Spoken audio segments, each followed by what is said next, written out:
the mist, I see a stretching path. It reaches out so far, beyond what I can see. How far would I be walking till I reach the end of the path is to be seen? I would keep thinking, questioning to myself, why do I have to walk this path? Oh, why? I can't seem to find the real meaning to this path that I take faith to accept, and my goal seems so far away. So tell me why I'm here and what's the reason I am here today. If I recall, it was you wished that I would stay. No matter how much wind will blow against me, I will keep on. Oh, I will keep moving on to find the answer to. I'm lost in search for you. I'm tired from the constant carry on, shouting that I can't see the way ahead. The words would fill the midst so gently in the air, and it melts as time just passes by. When I look back, there is no trace of my path. I cannot find my way back to the past, and it's just too late. Time has elapsed, there's only now that goes on here and out, and my eyes see ahead. So tell me why I'm here and what's the reason I am here today. If I recall, it was you wished that I would stay. No matter how much wind will blow against me, I will keep on. Oh, I will keep moving on to find the answer to. I'm lost in search for you.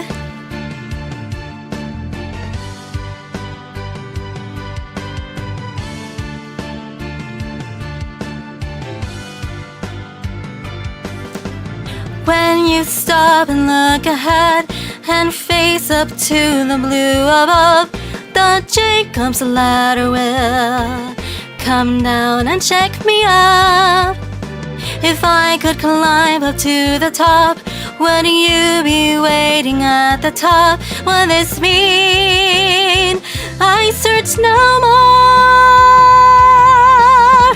I'll try and reach for the ladder that's there. Far away the distance, I hear the voices. Was this what I've expected? Don't even know. Is this the real me I've longed for? I wish that was the case.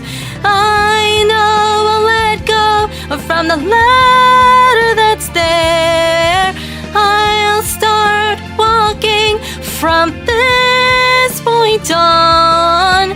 I'm not here at all. I don't exist here at all. I gotta search for me. I wish that I'll find myself soon. I need to find myself,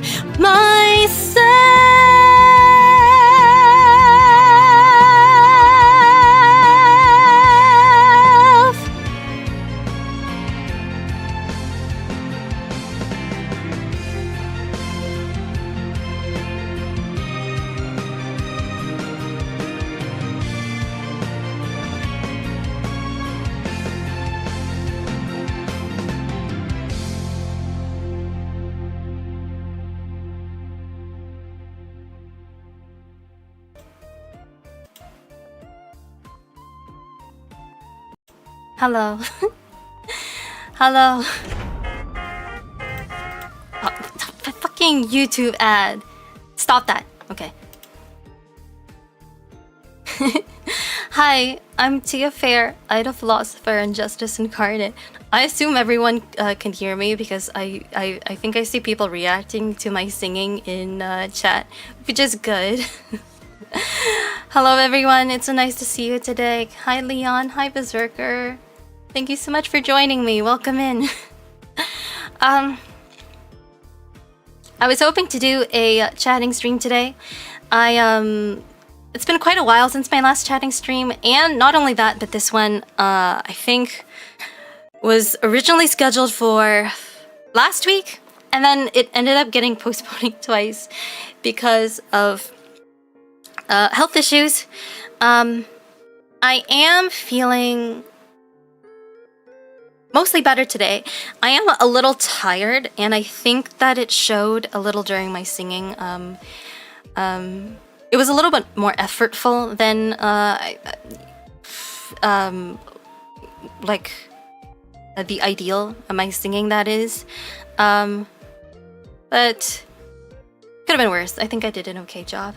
Tia, you're really gonna make me buy the Nintendo Switch 2 expansion for Xenoblade 2 and Final Fantasy New Game Plus. Did you not buy it already? You bought the one for Xenoblade 1, right? Why didn't you buy it for Xenoblade 2? But yeah. Oh, hi Teradito. Nice to see you. I hope you guys are all doing good today. So in terms of today's agenda, I thought I would start off with a karaoke song, just like old times. Also, I'm noticing that my tracking is getting interrupted every now and then, and that's because I think my microphone's pop screen is slightly blocking the iPhone. I just moved it and it's better now, right? No more interruptions. I'm not done on New Game Plus. Xenoblade 1. Okay, I guess that's fair.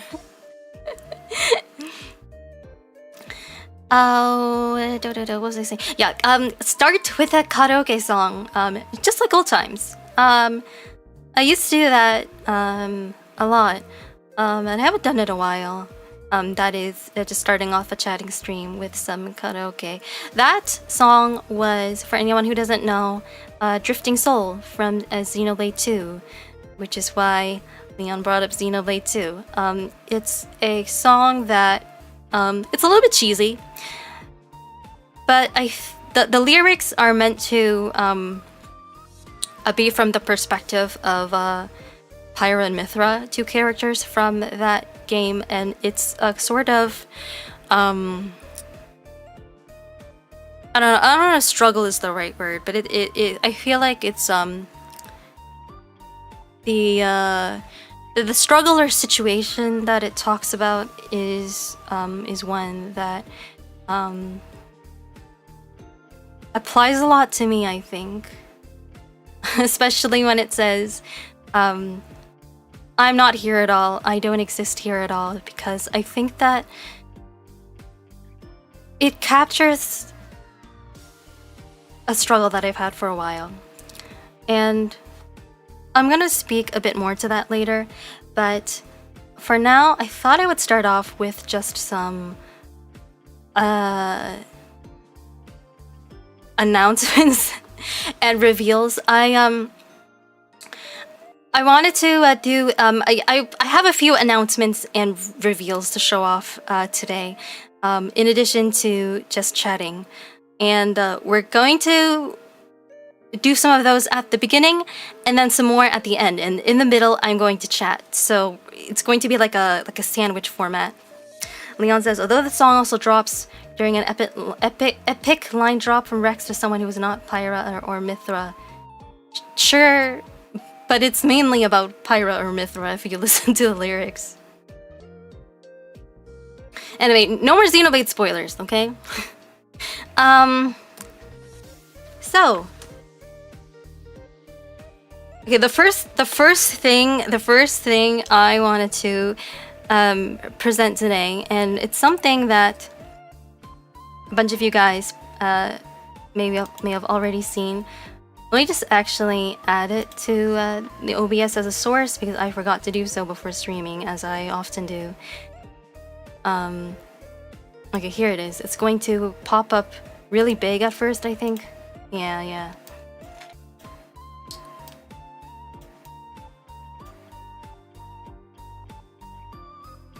This is my VTuber ref sheet. It's covering me right now. That's okay. I finally finished drawing this. I've been working on this on and off since I debuted, really.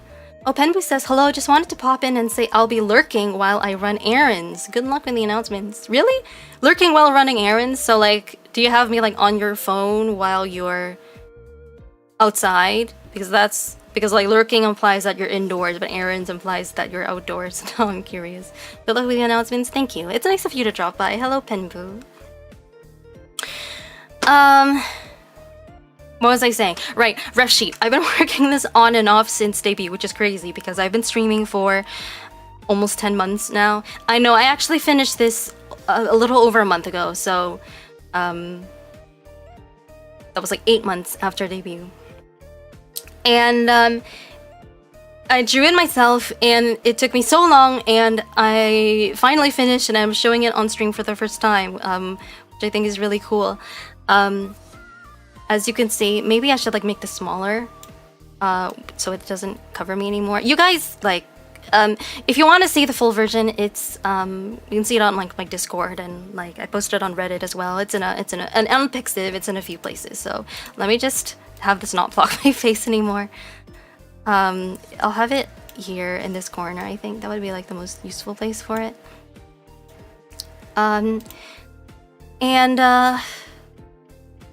As you can see, it's got a few details of my design. I made a new logo for myself that you can see in the top left corner, and there's a close-ups of my Scales of Justice emblem with a like core crystal in the middle, and my tiara. So everyone can draw my design accurately now because I got a few sort of like comments and feedback from people over the last like 8 or 9 months, saying that they maybe struggled with or were confused by different aspects of my design. So I felt a lot of pressure to finish this so that people could like finally draw me accurately, which is good for me and good for them. I felt like really bad. And I felt so bad about how long it took me to draw this, and I think really when I finished it towards the end of July, it was really one of my biggest accomplishments since becoming a VTuber, since this was, you know, such a big deal. And you can also see there's the not back view, but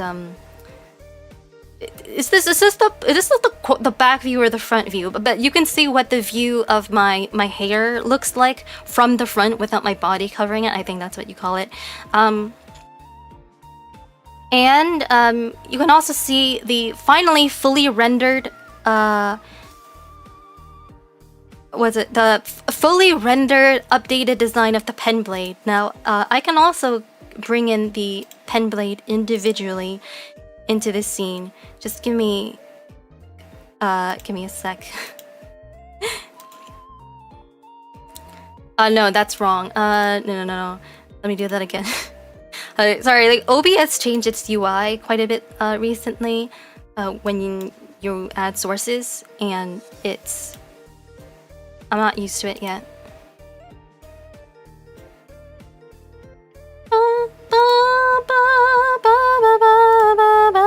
And now it's like huge again. Yeah. Some of you might recognize this from the Gartic phone collab. It made an appearance then too. I know that's too small. I think like, okay, considering what size I am right now, I think like if it were if it were roughly like this, then that would be like actual size. Can you guys, is this like, I think there's like too much junk on my screen right now. I don't know how like readable this is. But anyway, This is my weapon, the weapon of Justice Incarnate, the pen blade.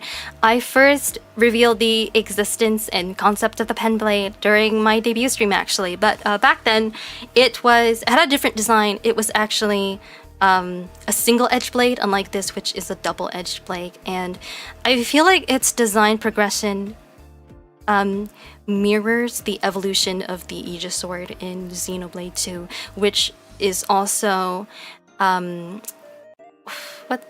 do you describe it? It's also like it represents an emotional journey. I think the sword evolving represents an emotional journey, and I think that is the case here too. I'm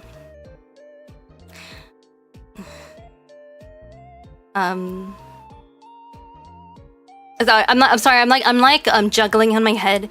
I'm like trying to calculate how much I should say because I don't really want to like spoil the game too much. But I also like I'm trying to explain like what I'm thinking.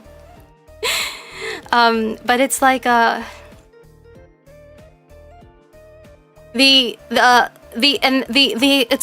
emotional. I think the emotional journey in question is one about increasing self-trust. It's about trusting yourself to wield, and like it's like because you trust yourself more, you feel like you can wield more power, and the sword changes to a more powerful form. That's what this is.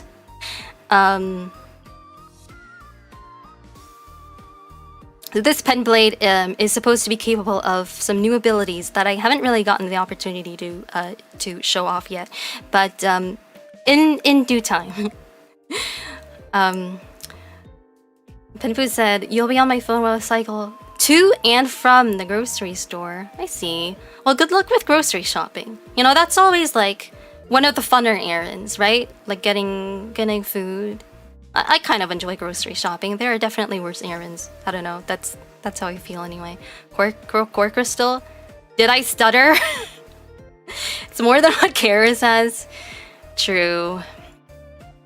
I'm the second philosophy member to have a reference sheet because Axe's would it be like a transgression for me? Let me hide the pen blade now because I feel like it's blocking stuff. Would it be a transgression for me to show off Axe's reference sheet? Because I technically don't have permission to do so, but it probably is fine. It's just really nice. Or maybe I can just link it in chat. But Axe, my genmate Axe has a reference sheet too, which was provided to him by his character designer. And it's like really nice.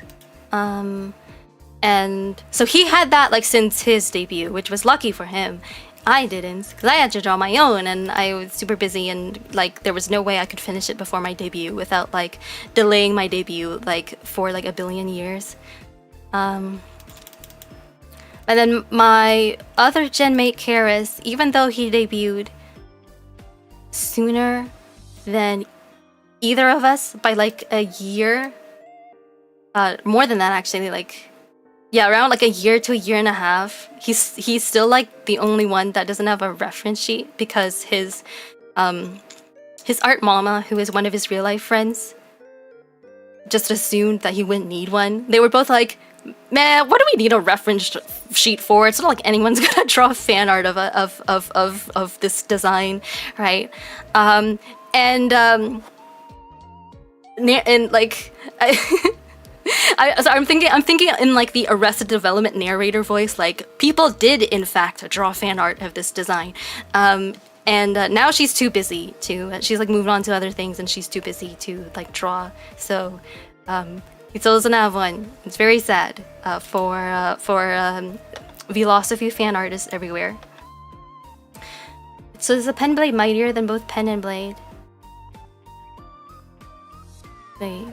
Well, it's a sword that can shoot fire, so I think it's mightier than a blade for sure, than a regular sword. Okay, where's chat? Let me put this. So Access reference sheet is on this page if you want to look at it and compare it to mine. Yeah, if you haven't seen it yet, once again, it's really nice. I think his character designer did a great job. Like, not just on the reference sheet, but on his design in general. It's public. Yeah. What, like Access reference sheet, you mean? I thought I posted it in the side chat as a reference for the Gardic Phone collab. Did you not see it? Wishful thinking and art mama. It's like, I feel like it's kind of like suffering from success, you know? Like, it's like gratifying to have people like draw your design, because that's what it basically is. Because like Heros Euphonor is like his own character, but it's also basically the original character design of his art mama Loika. But like at the same time, it's like it's like one of those things that's like sorry, I can't find the words, so I'm just gonna move on. I think I've been talking about this art stuff a bit longer than I intended. One more thing that's art related that I wanted to show off for now is actually a new toggle. No, actually two things. Sorry, I can't. It's like sort of like two things in one. Let me hide my reference sheet for now because this is taking up space. Okay, first there's something I want to show you. So so just like it says on the thumbnail and title of the stream, one of the things I did during my month-long hiatus during the month of August was I updated my VTuber model, and it's maybe not the biggest update that I've made since my debut, because I actually went through a few versions of my model already very early on, because when I did my debut stream, my model wasn't actually done. Do you guys know that? Or do you guys remember that, for those of you who were here at the start? But I was like, I wanted to debut on a certain day, and I had been like rigging like 10 hours a day like that entire week, and I still wasn't quite finished. But I finished like all of like the like necessities, the core necessities, like the face angles and like the just like the mouth movements and eye blinking. Like those were done. But I hadn't finished all of the physics and some other features. Like for instance, I know one thing that was missing at the time was eyebrow tracking. If you go back to my debut stream and watch my facial tracking really closely, you'll probably notice that my eyebrows don't really move or express at all. And that's because I had not figured out the eyebrow tracking yet at that time. I didn't have time. And then I think I added that like a week or two later, because I realized I needed more variety and expressions for some more projects that I was doing. Another thing I added between then and now is Z angle tracking. I already explained, I think, what that was during my first chatting stream, but it's basically the ability to tilt from side to side like this, like pivot on like an angle. And I couldn't do that during my debut stream either, and that made my movements a little more stiff and a little more restricted. It's nice to be able to kind of like tilt like this. And now I can say that as of the most recent update, the one that I did just a few weeks ago, my VTuber model is finally done. It's actually done. After like 8 or 9 months, it's finally done. And one thing that was still missing for the last quite a while was skirt physics. I finally added physics to my skirt. Now, this was very low down on the priority list because I reasoned that you know, VTubers generally stream from like the waist up or even the neck up, right? So like even if I like do rig my even if I do rig my skirt, like it's almost never going to be seen anyway, so there's not really a huge return on investment. But yeah, after all this time, I figured I was finally ready to do it. I think I've stopped having PTSD over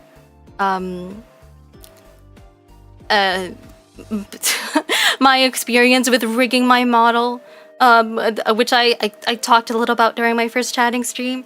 So let me show you guys what that looks like now. I think it looks pretty cute. Let me just hold on. This is gonna kind of break immersion because I'm suddenly going to like fly upwards and have my head be cut off. But okay, look. Wait, I think you guys can perceive this, right? Look. look at the different layers and how they bounce. Isn't it cute? Is it cute? It's subtle. It's not like it doesn't go like swoosh swoosh like really dramatically. It's subtle, but like it's there. So that wasn't there before. I added that just a couple weeks ago. I actually renewed my live 2D subscription just so I could do that. I might cancel it again because I don't think I'm gonna like keep needing it. Unless I want to do like a new outfit or something like that.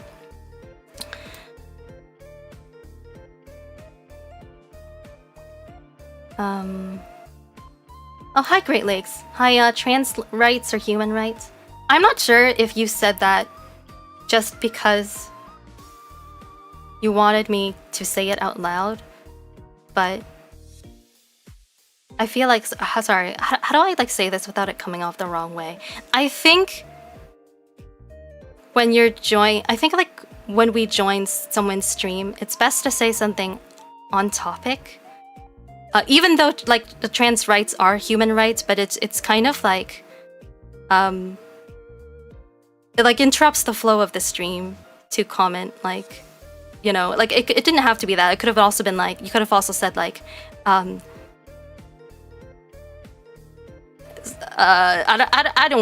don't know, apples are delicious, and then like it would have been like a bit hard for me to I don't know, because it's like, wow, we're changing gears now. You know, totally different conversation topic. Anyway, welcome. I'm not like mad or anything. That's just you know, that's just like a thought that occurred to me. But then again, if you just came here because you wanted to say that in chat and then also have me say it out loud, then, you know, and okay, then, you know, okay, like, have a nice day. The skirt looks really nice. Thank you. There's one more new feature of my now finally complete model, like version 1.5. It's finally done that I wanted to show, and it is actually a new toggle. Now, up until this point, my model has had only one toggle, and it was toggling my transparency, the transparency of my tiara, so that it goes from wearing it to not wearing it, and I've actually disabled that because I kept triggering it accidentally during my streams, which was kind of like really silly looking. But I've never had any expression toggles, and I think I finally have something that's, I think, counts as an expression toggle. Are you guys ready to see it? I'm kind of nervous to show it off. I don't know what you guys will think. Okay. Should I move myself back into the center, or is here good? I don't know. I kind of like the center. It's like about nice and balanced. Okay. You guys ready? I'm scared. Disappearing Tia Tiara? No. Look,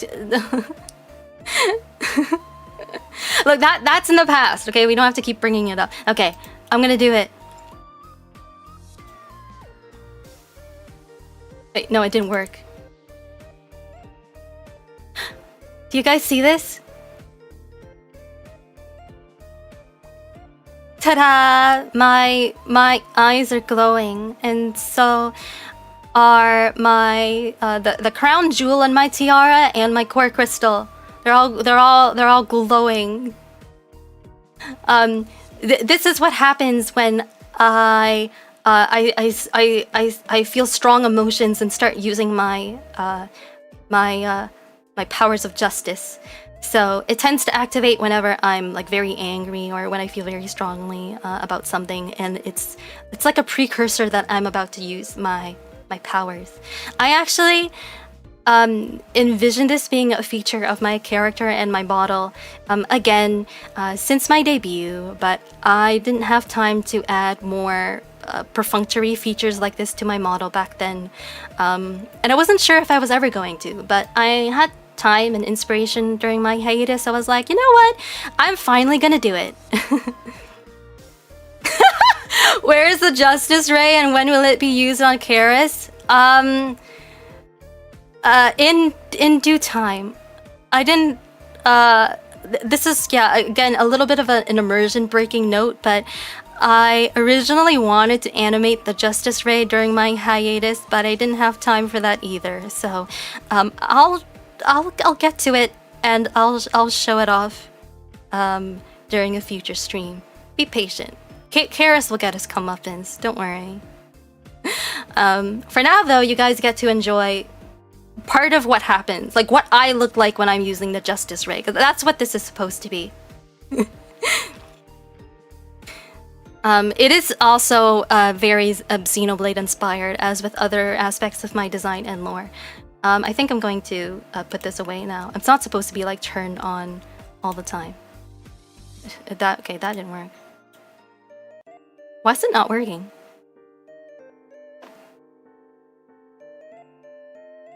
Okay, there we go.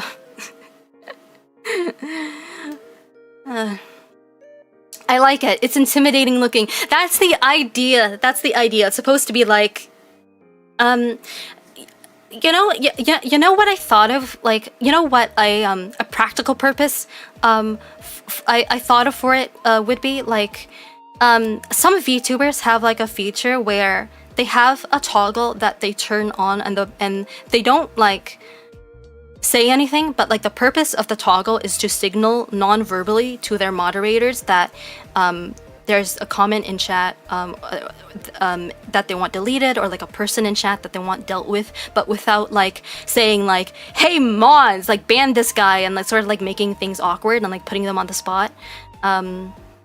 So I could see myself doing that in the future for those of you who are like my regulars. Maybe in the future, if there's, you know, trouble going on in chat and you see me turning on that toggle, then you know that like it's reached sort of like it's like crossed a line for me, and maybe Leon can deal with it on my behalf while I'm busy streaming. How long have we been up? About half an hour. Yeah, let me like move on to more stuff. I envisioned that art stuff taking like 10 minutes, and I like, yeah, for half an hour, jeez. So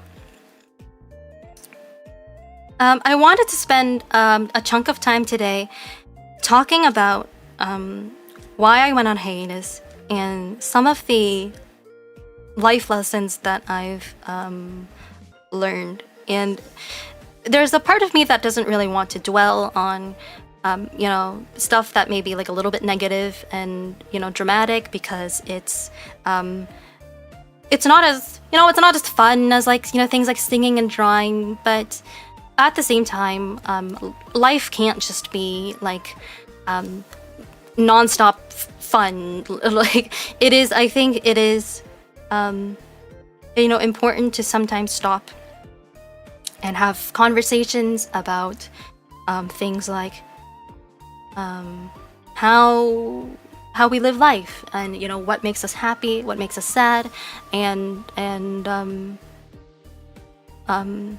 to really talk about the things that help us go through life together, and not just like distract ourselves with fun. I think that's really important. And another thing is that when it comes to me specifically, I know that I've had a somewhat troubled journey as a VTuber since my debut. When it comes to things like my, you know, mental health, I've went on, you know, multiple breaks, although most of them weren't very long. I've you know, talked a bit about my struggles before. All in all, I feel like from sort of the feedback and reactions that people have given me, I feel that I've given people a lot of reasons to worry about me, and I don't really want people to worry about me, even though it's you know, it's very thoughtful of them to do so. But I wanted to have a chance to make a statement about this and hopefully clear the air, because I could just like ignore this and go on streaming, like I could go on like sort of like not addressing this directly and just like go on streaming and pretending everything is fine, and it might be fine, but again, I think it's still better to talk about these things like these every once in a while. And I want you guys to have a good idea of where I am, so that you don't worry about me, so that we can really just focus on enjoying like the fun streams, like my gaming streams when they happen. So when it comes to why I went on hiatus, to fully understand why, we have to talk about sort of like my broader mental health situation. But the basic reason was that I was very, very burnt out. I realized I was very burnt out, and I feel like that's pretty obvious in hindsight. Thinking of some of the streams that I had in sort of the weeks leading up to my going on hiatus, a lot of the times, like, I couldn't even breathe properly, and because I was just so exhausted and so weak, so tired. I couldn't breathe, and then I couldn't like speak properly. I had trouble like mentally keeping up with the things that were going on like around me and like on stream, and then sometimes like, so like the whole time during streaming, it would just be such a burden on myself. And then like after streaming, a lot of the times, and this really should have been a sign looking back, but a lot of the times after ending stream, I would be so tired after like a 6-hour stream that I would just like lay in bed and like kind of like stare up at the ceiling and do nothing. And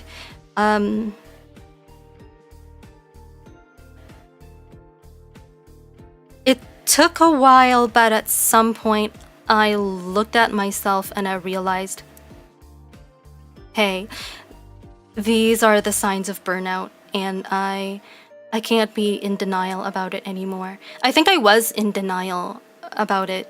I think the reason that it took me a long time to realize that I was burnt out was because I wanted to prove myself, right? Because burnout is a pretty common problem among VTubers, like really common. Like you hear announcements about like Hololive members going on hiatus due to burnout all the time, like multiple members every year, right?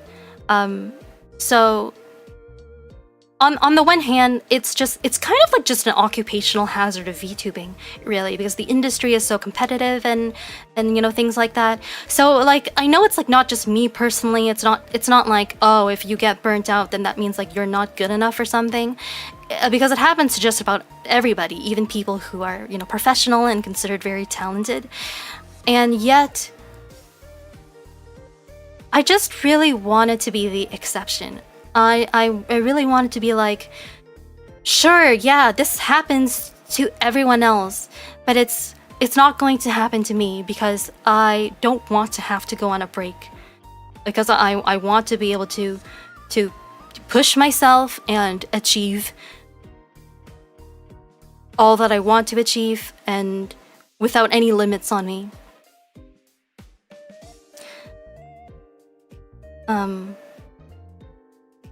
And it's just not true.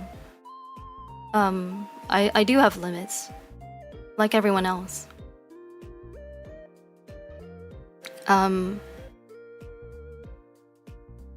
It's you know, back then I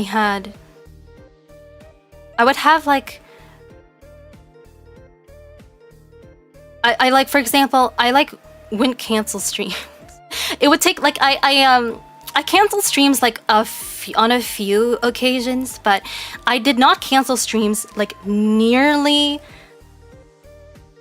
all the times that I was sort of like sick or tired. Like 90% of the time I would just push through it and like not want to cancel because because I didn't want to look unprofessional. Like I didn't want people to be disappointed that I was like canceling a stream and then like lose trust in me because I did.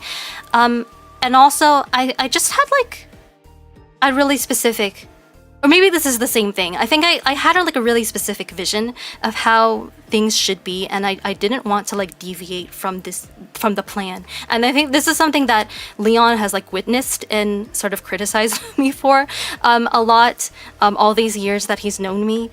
And I don't deny that it can be a flaw when taken too far, like being like too inflexible and uncompromising on your vision, because you know sometimes like life doesn't work out the way you planned, and you know it's important to be able to adapt. And as I grow older, I think I've been working on and improving on trying to change that, along with other things. Tia is human like us all. That's right. I may have a divine soul. I am the reincarnation of the divine justice, and have like a semi-divine origin. But I do have a human body, and I was born to human parents.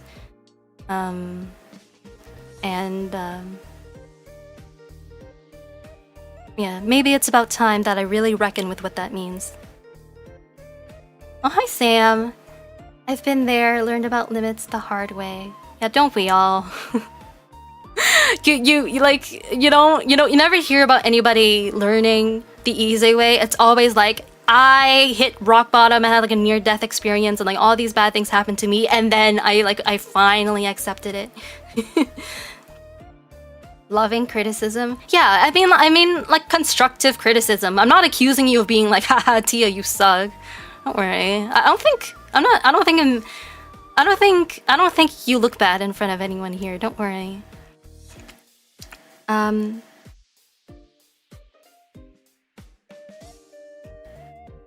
Anyway, it's kind of crazy that I got that burned out in some ways it's kind of crazy that I got burnt out in the first place, because I kind of feel like I wasn't even that productive between like how do I say this? I think that after my debut, like when I debuted, I got off to like a pretty good start in terms of like vibes and energy on my channel in hindsight. I think I did. And then that started to fall off at some point, and I think for me, I would say that point was maybe roughly like March, April to just this past July when I took a break. I think that was the time when I started getting burnt out, and I started sort of like questioning myself and questioning like who I am, and like trying to like find myself and having certain kinds of questions. And I feel like during that time, my stream quality went down because I often showed up being kind of like tired and unfocused, and I didn't even like accomplish that much during that time. Like I don't remember doing a lot of like special streams or like finishing a lot of art projects. So there's a part of me that's like, I don't even know what I was doing. Like I wasn't even working on that much. So why did I get so burnt out? But I think it was, I think what it was that I was working hard, but not working smart. So I would spend long hours trying to do stuff, but I didn't like take breaks and take care of myself enough. So I wasn't working efficiently. I think that was the issue. And again, in hindsight, it probably would have been more efficient for me to take more frequent breaks rather than work myself to death and then have to like go on a hiatus to recover, because that's like more time lost in the long run. But again, the reason I didn't was because I like I said in my, I think I said in my YouTube post where I announced my hiatus very abruptly, by the way, I didn't feel like I could afford to take a break back then. Because I had so much to prove. I wanted everyone to know that I am really serious about this VTubing thing. Like, I'm not just going to be like a VTweeter, and I'm not just like only going to like stream half-heartedly for a couple months and then like disappear forever, leaving everyone to wonder like what happened to me and like where I am and why I moved on.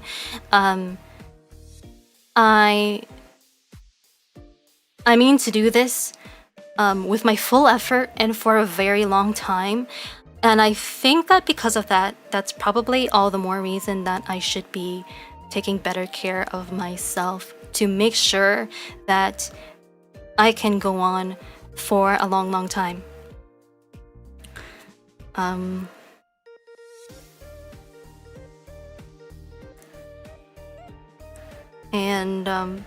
Having said that,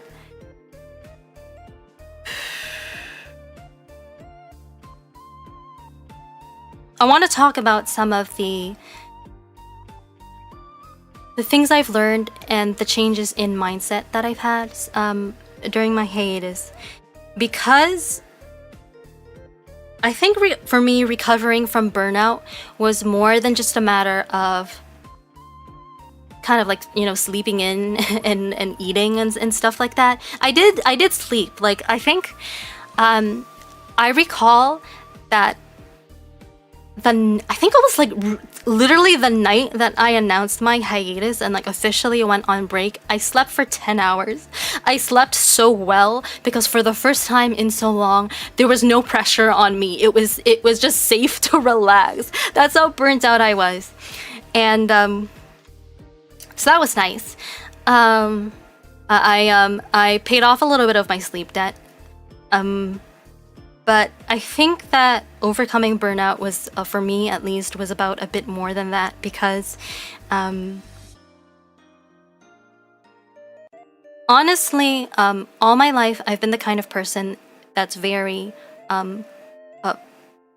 prone to stress. So I like succumb to burnout more easily than the average person. And I think it's pretty clear that this is something that has to do with the fact that I'm a trauma survivor, because my nervous system has just been put through a lot more than most people, a lot more than it should have. And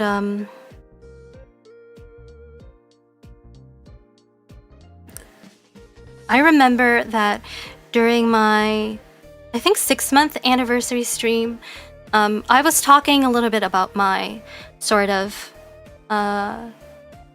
like my mental state and my feelings and like my sort of like, how do you say it?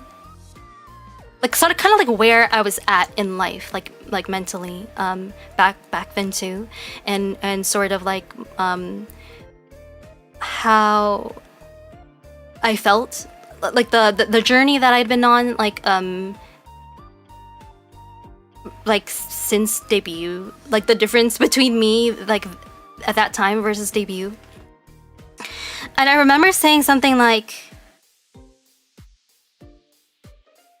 I know what I remember what it was. I think I compared myself to the Thorn in Slay the Princess. That's a game that I streamed on my channel, and a few of you probably watched me play. And one of the vessels in that game, I don't want to make, well, do I want to explain this? I don't want to repeat myself too much if it's something I already said on stream, but I'll try to give a summary. One of the vessels in that game is called the Thorn, and her theme is sort of betrayal, and specifically trying to heal from betrayal. So she's there's like a part of her, she's very torn. Like there's a part of her that's like very like cynical because she's been burned before and like doesn't really know if she can trust other people. But there's also a part of her that is like wants to start trusting other people and meeting the right people and healing. And I think that was, in hindsight, that was pretty much exactly where I was when I debuted last November, although I didn't quite know it at the time. And I think that by the time of my 6-month anniversary, what had happened was that I had been rewarded by my decision to start streaming because I was sort of like cynical and unsure, but I had met so many kind people and experienced so much kindness that I did feel like I could start to heal and to trust people again. And I think that was true. I don't think I was wrong when I said that back then. But now I also think that sense of trust was also still rather conditional. And that's the thing that I've still been missing between then and now. And what I mean by that is I did mostly trust people, and I did feel safer than I did before, but it was only when I was in certain environments or with certain people. And how that translated to my streaming was that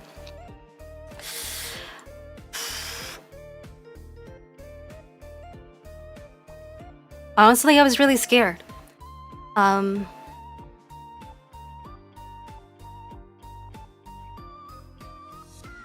I think I've been really, really scared my whole life as someone who, like basically grew up without a real family and like not having a lot of support. And I've always been subconsciously searching for answers and for a way to feel safe. And I don't think that until now I've ever been really able to appreciate how deep my struggle went, even though I knew it was deep. Because when I debuted, I overestimated how much I had healed from trauma. And it came as a surprise to me how anxious I was after that, whenever I went on stream. And I got, comments and feedback from some people pointing this out. I feel like I remember somebody saying that like I seemed shy during my early streams and that I became less shy. But I'm gonna level with you. I honestly don't think I was shy, because like the word shy implies that you're like embarrassed. You're kind of just like I don't know, you're kind of just like embarrassed because like you feel kind of like awkward, right? But for me, I don't think that was the issue. I think I was just genuinely really afraid, like really terrified. And what I was terrified of was basically like that I was terrified of people and what they would think of me. And in turn, it makes sense why I would be especially terrified streaming with those issues, because when you're a streamer, suddenly people can have like unfettered access to you. Like, I am, through the internet, I am broadcasting to the entire world right now. Like, not in the sense that like every single person on earth is like literally watching me like concurrently, but like theoretically anybody could be watching me right now. And that, I think, was terrifying to me as a trauma survivor. The idea that anybody can come in at any time, and you know, they haven't been vetted, they could be anybody and say anything, and I just would not be ready for it, because it's not like I am sitting in a closed room with only people I know, and I can predict what they're going to like do and say and feel safe around them. I felt like I could be attacked at any time, pretty much. And that's why back then I almost always showed up to stream kind of tired and shaken.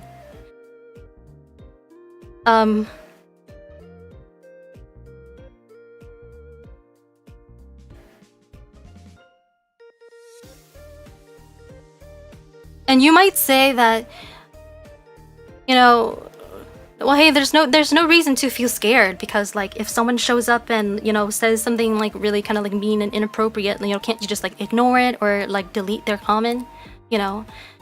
And like that's like true, but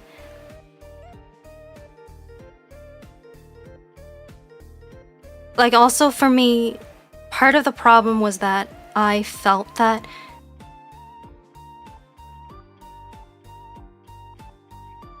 I think that the reason it was especially terrifying was that I felt that people would say that I was a bad person and that they would be right about it. Like I couldn't just ignore what they were saying just because it was negative, because it would be true. And I think that that's something I was really sensitive about. Like, it's very important to me to do the right thing because I'm justice incarnate, but it also, I think, meant that I maybe cared a little bit too much, in a manner of speaking, and I set the bar way too high for myself because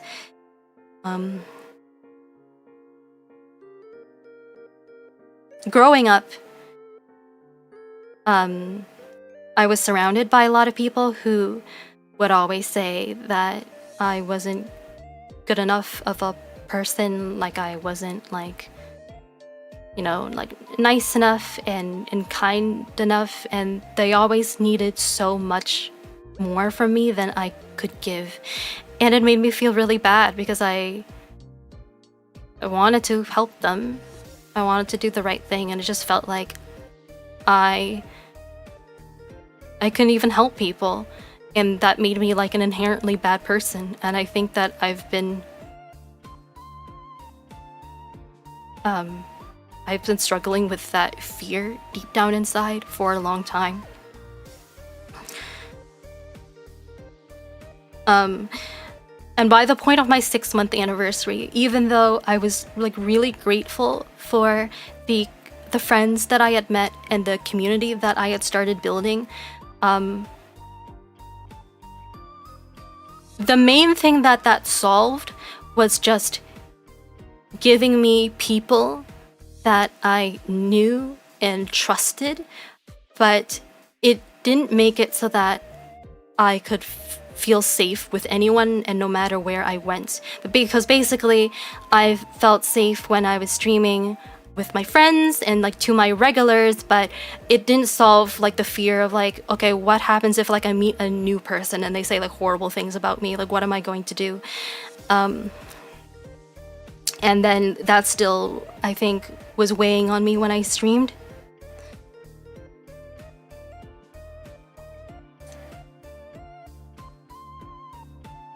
I realized that once I took a break, and it makes sense why up until now I've just like had so many health issues on and off stream, because I think that's really it's too much for any one person to handle. Like, I don't think any of us can handle constantly worrying about whether we're good enough of a person. Like, you know, it's that level of stress just cannot be good for your health. And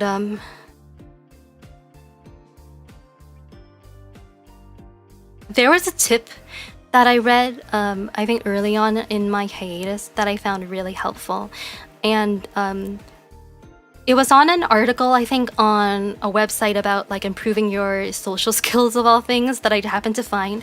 And it said, this is like the mind-blowing like wisdom that I read, okay? It said, most people are nice. So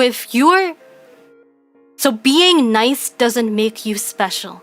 That was basically what it said. I'm paraphrasing, but the basic idea was that most people are nice, so being nice doesn't make you special. And the way I interpreted that, and the reason I found it so revolutionary at the time, was because I realized that unlike what some people will say, like basically I think the idea is that you don't have to be like a saint to be a good person. Like you don't have to be like the Buddha for being just like the bar for being like a decent person isn't to be like Buddha or like Mother Teresa. Just like you literally just have to be like a normal, like a decent person who like, yeah, just like a reasonable person.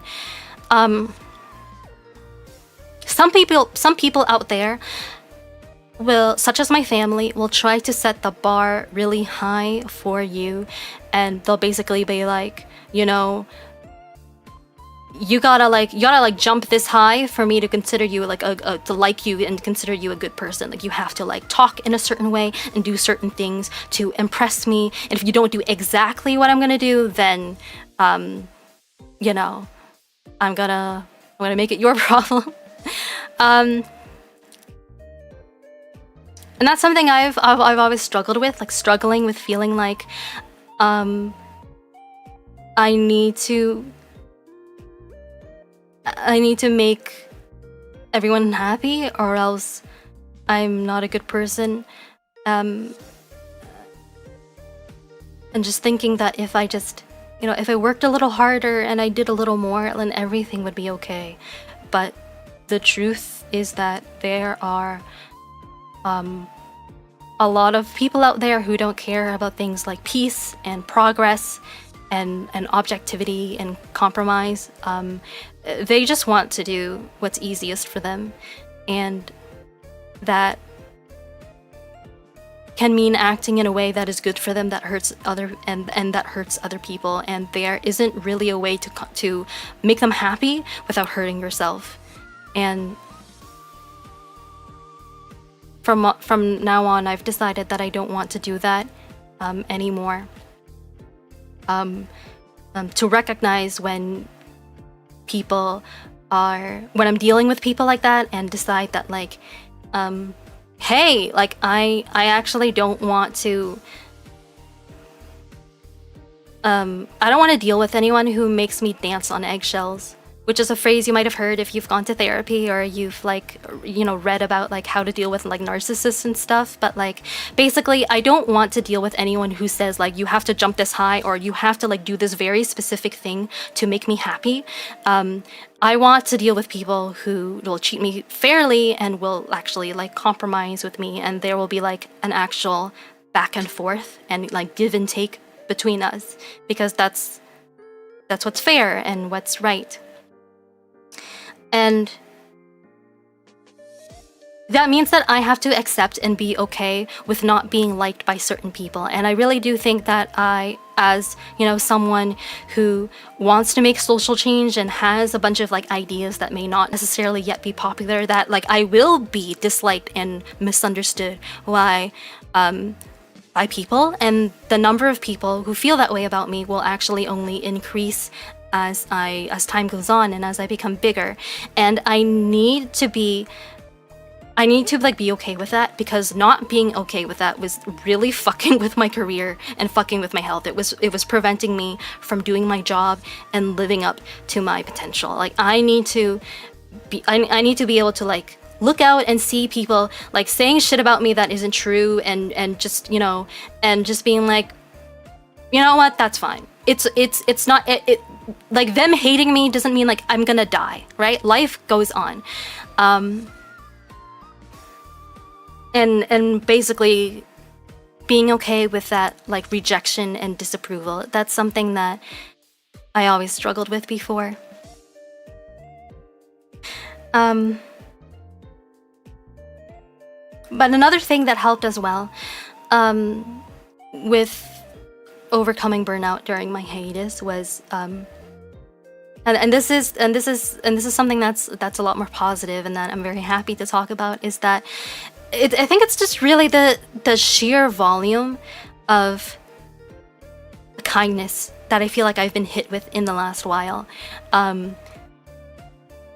First of all, there was a very a warm there's like an outpouring of like a warmth and support after I initially announced my hiatus, and even after that, I had a lot of like.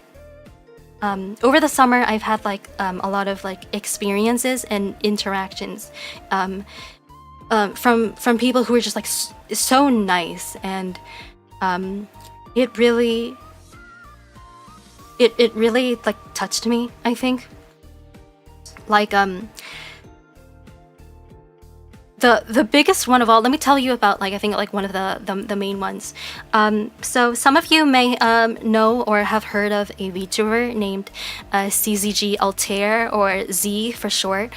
She is a science VTuber, a real life astrophysicist, who is part of the group V Theorem, and I know of her through my genmate Karis Euphranor, who has collabed with her multiple times.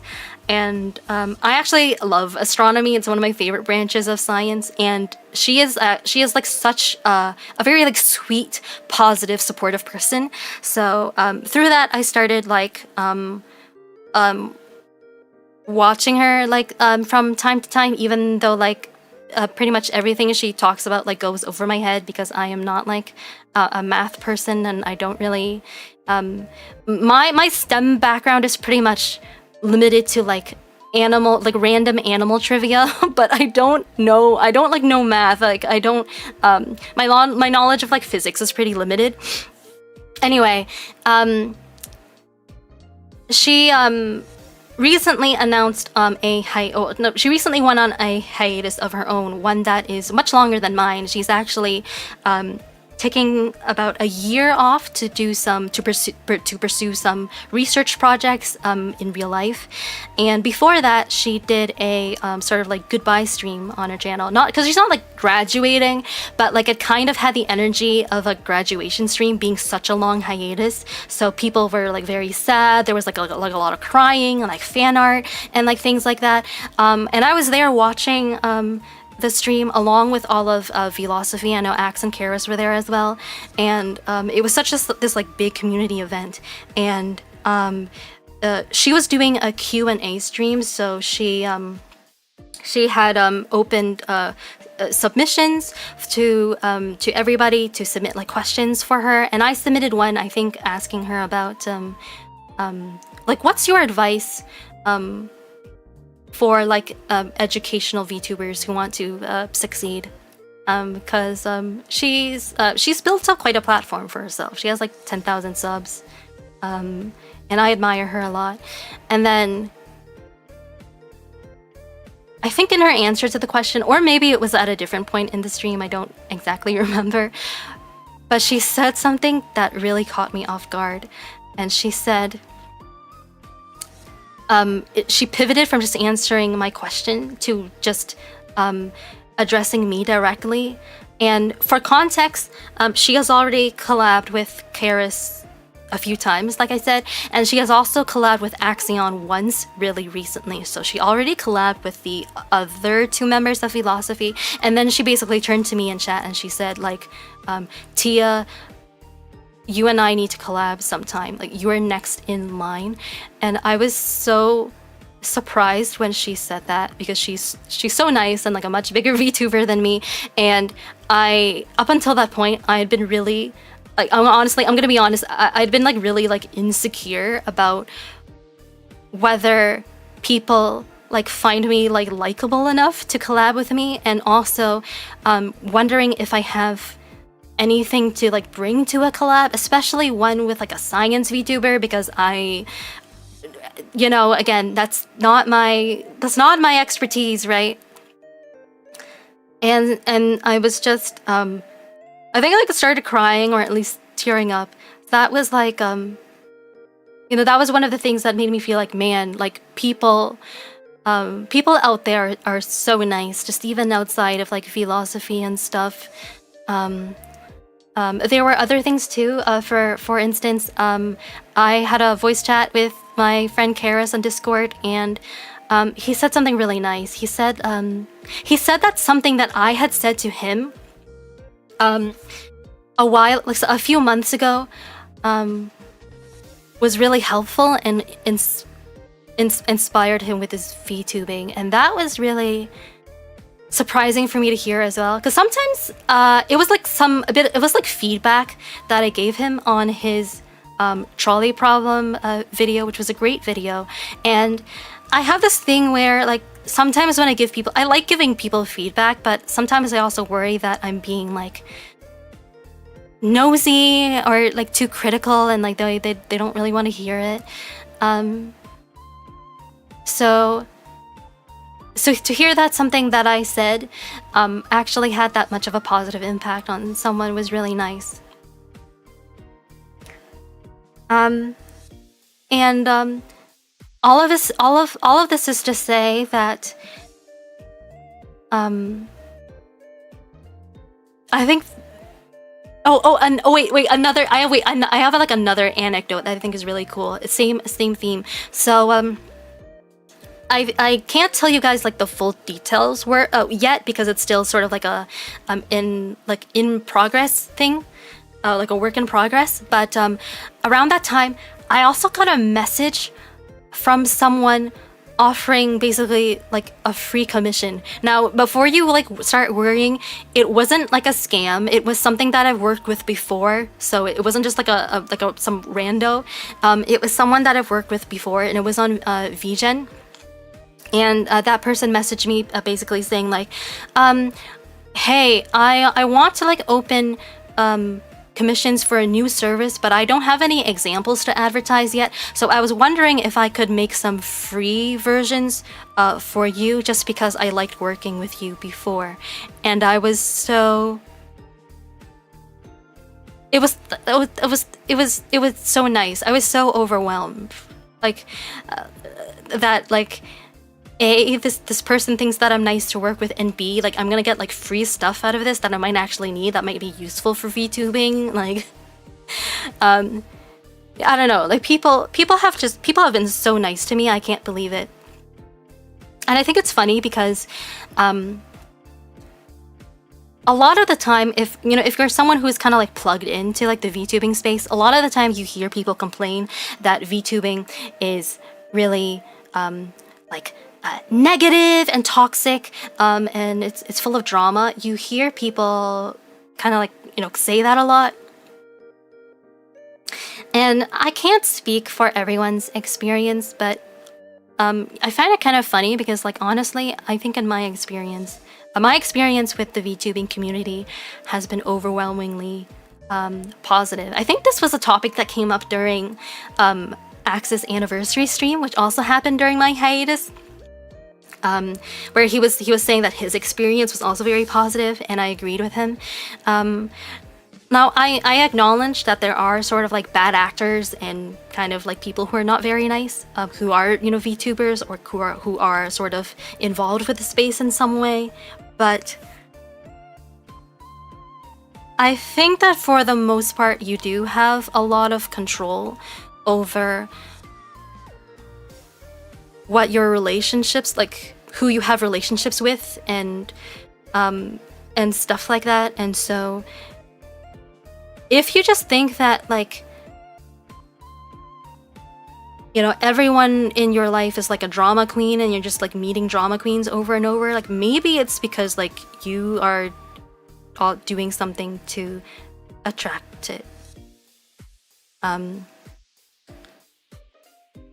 because I like my experience has been so positive, and maybe that's because I fit into the niche of educational VTuber, and I've been very blessed by this, being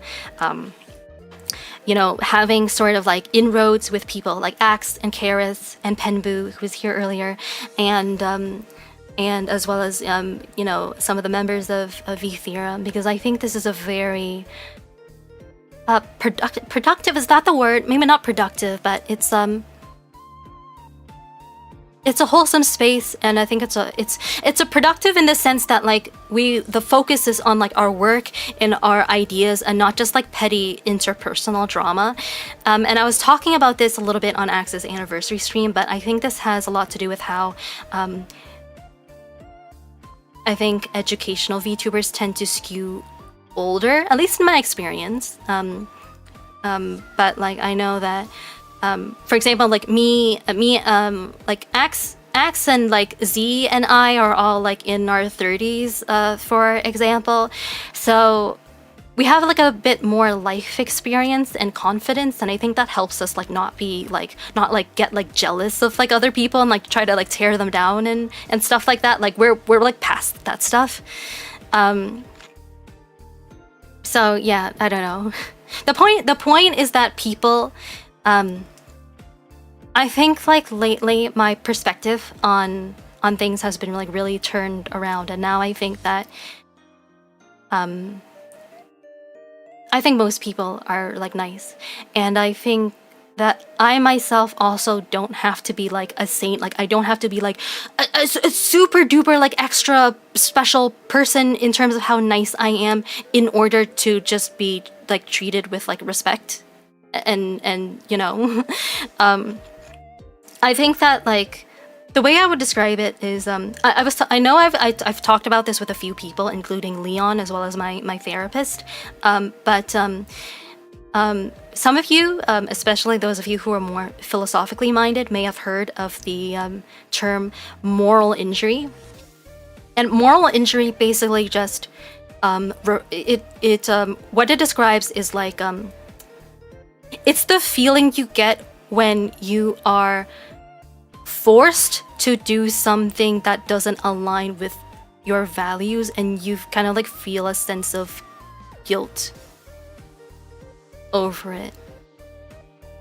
Like an example is like if you are a soldier in a war and you're ordered to do something that like you don't agree with, like something that ends up with like, I don't know, innocent children or dying, and like you don't really have like a choice because you were ordered to do it, but still because you did it, you feel like bad after because it's like not really who you are. I'm not really explaining it well, I don't think, but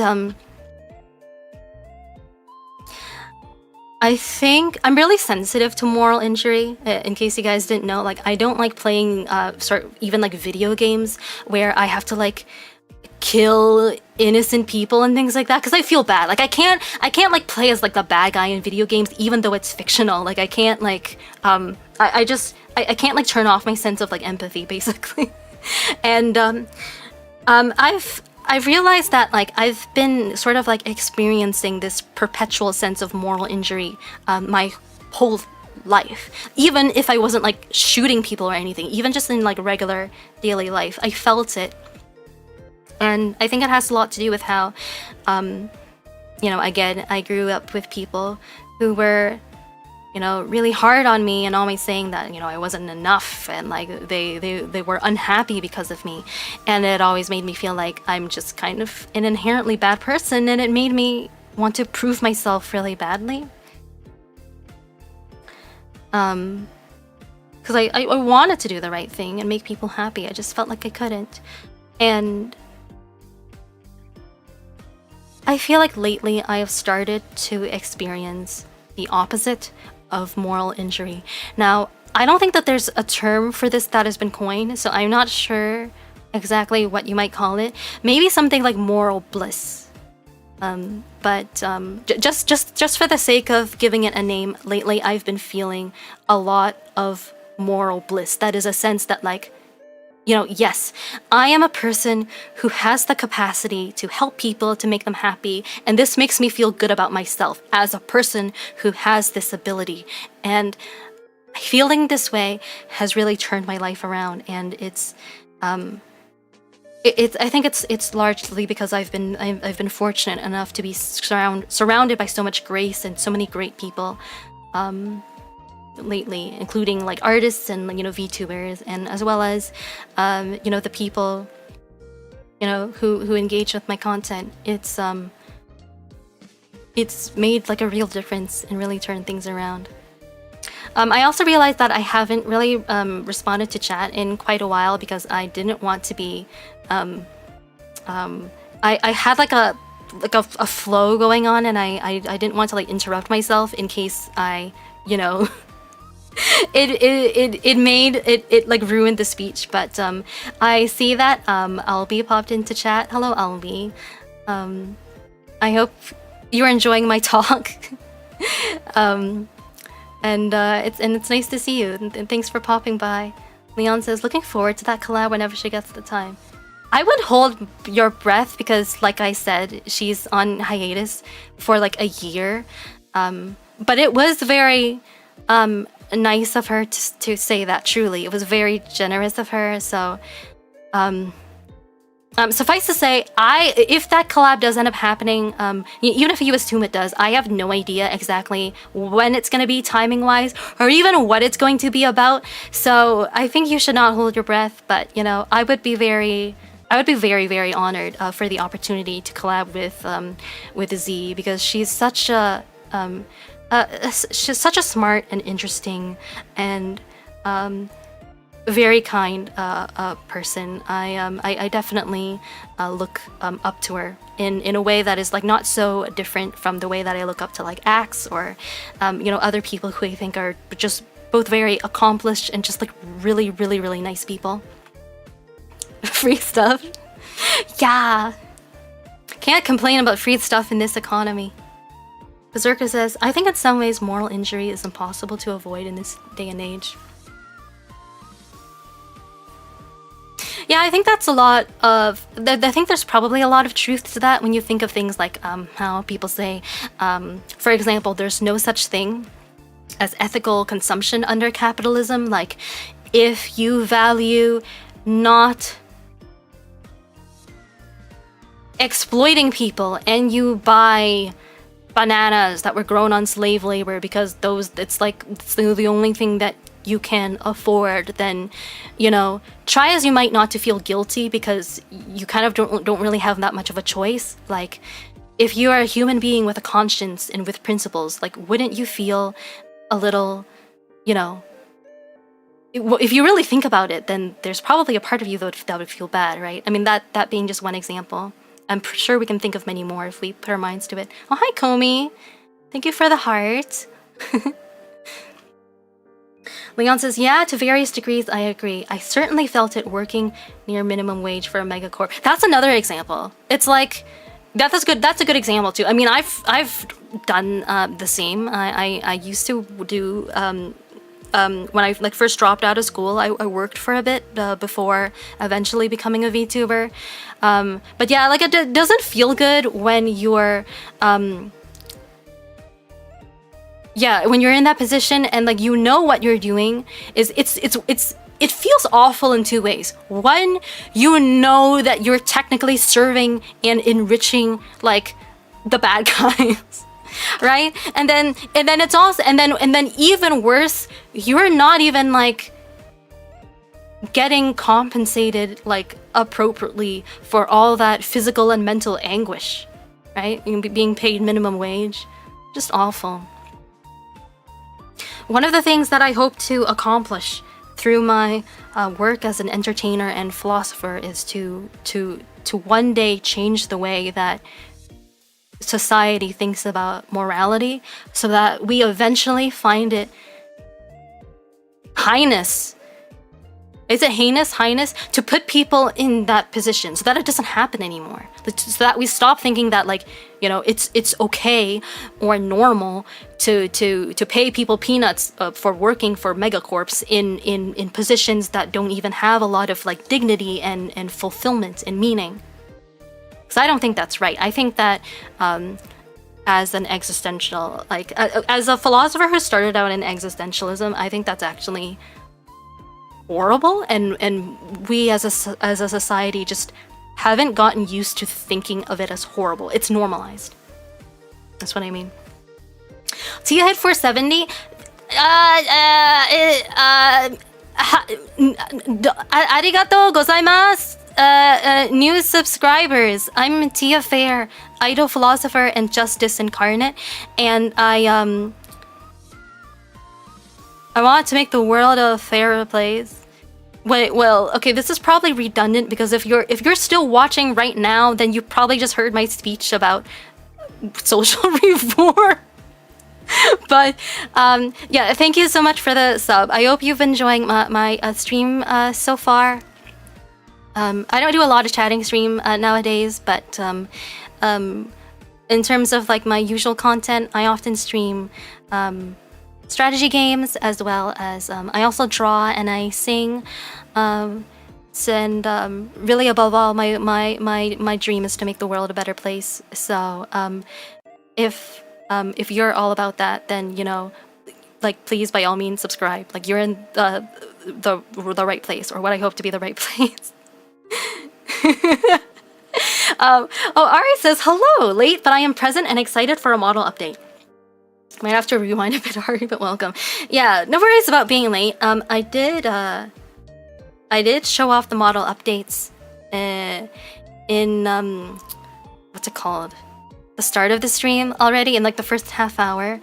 I won't spoil what they were in case you want to see for yourself, but that did happen. Just letting you know in case you want to check it out. But nice to have you. Right now, I'm in the middle of talking about why I went on a hiatus, and some very important life lessons that I've learned. Because I think it's important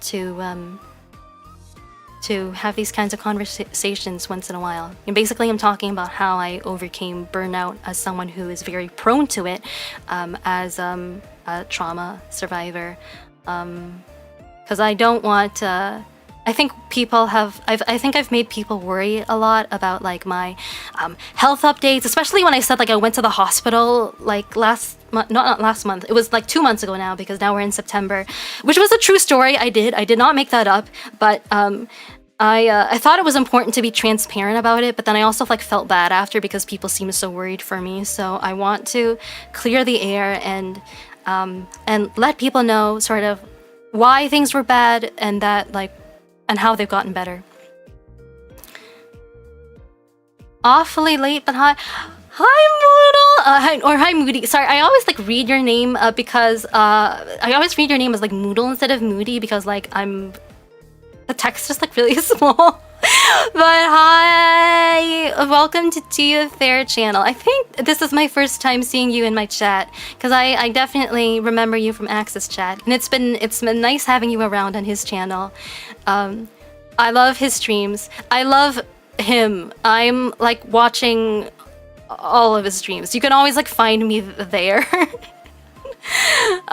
He's really great, but I'm honored to have you here as well. As you might be able to tell right now, I'm just kind of like talking about like kind of like about mental health and a little bit about philosophy. So I hope you enjoy the show. It's true, I was there. Oh, the hospital? Yeah. I will definitely watch the start after the end. Yeah. I sang as well, and I mean, hopefully just saying. I can't speak. Just revealing the fact that I sang, or affirming the fact that I sang, is not a spoiler. I started off the stream with some karaoke, which I haven't done in a long time. I still have like my microphone out. I could hide it because I'm not singing anymore, but also like I worked so hard on drawing it, and I think it fits with my aesthetic really well. So there's a part of me that wants to like leave it open or leave it up, and it makes me look kind of like a fancy radio announcer, you know, like what do radio announcers say, or like a sports commentator or something like that, or an anchor, or an anchor woman. It makes me look kind of like that.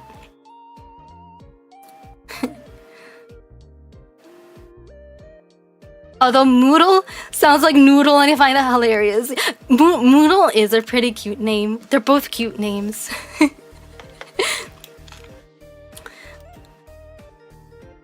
Anyway, what was I gonna say next? Now I feel like I have actually lost my flow, which was something I was trying to avoid.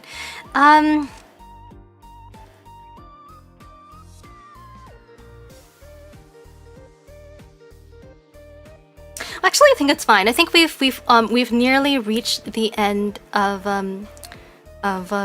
my sort of like speech or of this topic anyway. Ari says, "Yeah, Tia, give us a weather report." It's probably sunny and pleasant.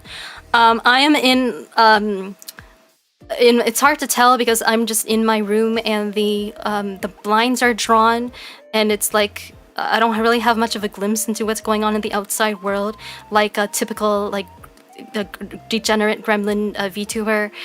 But it's probably nice outside. That's my weather report. Sports commentary. Didn't I do some when I was playing Engage, and also when I was playing when I did the Philosophy Soul Calibur stream way back when, and like had like I made like, for anyone who's like out of the loop, I made like this was like way back. It was during the month after my debut. I made using the character builder, like the character customization. I made Soul Calibur versions of all of Philosophy, so like me, Axe, and Karis, and then I had us like fight each other to see who was like the strongest philosopher VTuber, because that was like a thing at the time. And then I know I played as myself for the matches that featured myself. I played as myself because I at least knew how to play as that like character / play style, that being Sophidia. But I didn't know how to play as any other character, so when it was like time for Axe versus Karis, I had the AI control them. And with very colorful results. She hasn't been outside today. That's true, I actually haven't. Maybe I should touch grass later after the stream is over. Wait, no, I touched grass yesterday. Don't make me, I literally touched grass yesterday for like most of yesterday. Don't make me sound like that, like unhealthy, okay? Anyway, what was I gonna say?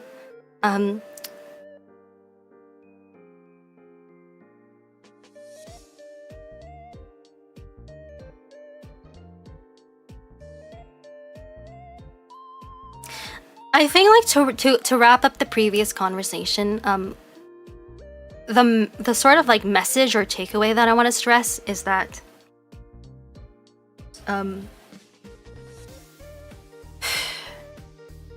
I was terrified before. Like by before, I mean both ever since I started streaming and just really my whole life before that. I'm scared of what people would think of me if I couldn't do the right thing. That's basically how I think that's basically like the neatest and most succinct way of putting it into words. And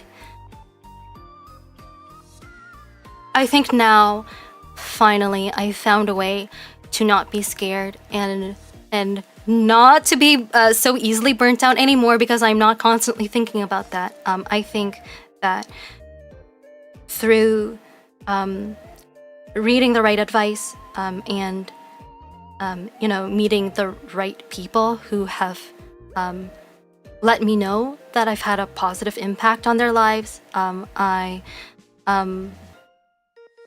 I've come to sort of to realize and accept that I am not like an inherently bad person. I am most likely just like an average person. Like I might not be a saint. Honestly, I think that I know some of you guys may just kind of like out of like a reflex say like, oh no, Tia, like you're like really nice, like we really like you, but honestly, through the sort of like the various sort of like readings that I've been exposed to over the years, I think that the ceiling, the morality, like the ceiling for being a moral person is really high. And I am nowhere near that ceiling. I think that I make a lot of mistakes, and there are a lot of things that I could improve on. I always try to remind people that I'm not a perfect person, and you should not put me on a pedestal. But having said that, the ceiling is high, but the bar is not like low. It's not like so low it's on the floor, but the bar is like at a realistic height. And you can jump the bar just probably being just like a normal, reasonable person. And I think that's who I am. Like just at least just an average person. Like I don't think that I'm worse than average. I think I can see a lot of people who are much less nice than me. Which is to say that the main difference between back then and now is that I actually started trusting myself. Because I think that to go through life,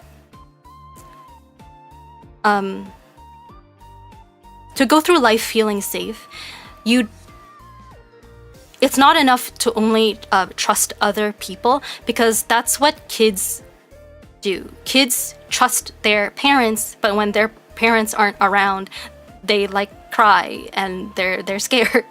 And that's reasonable because they're kids. But the reason they cry and they're scared because they don't trust themselves, which makes sense because they're kids. But like I think for me to become like a truly what's the word? Like self-actualizing is pretty close, but I don't think maybe like self-determined person. I need to not just find other people that I can trust. You know what? And I'm fortunate enough to have people that I can trust, such as my gen mates and my husband. But it's not enough just to have people that I trust to be like a real adult. I also need to trust myself, and that includes trusting myself to be a moral actor, to be able to do the right thing consistently. And I think after reading about how most people are nice and stuff like that, I think like that makes sense to me, and I think like now I've begun to see myself differently.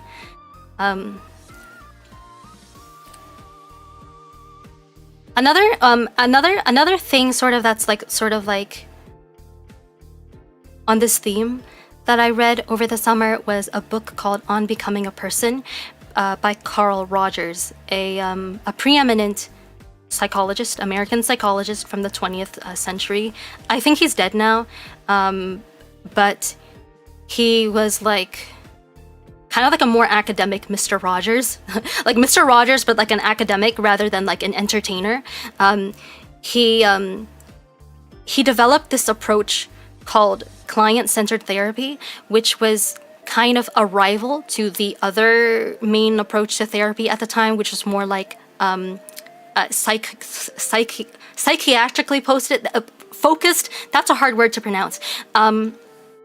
And that one basically kind of focuses more on treating mentally ill people like patients or test subjects, like even objects, just trying to be like, you know, if we like adjust the chemicals in this person's brain this way, then they're gonna feel better. Like rather than like treating them like a,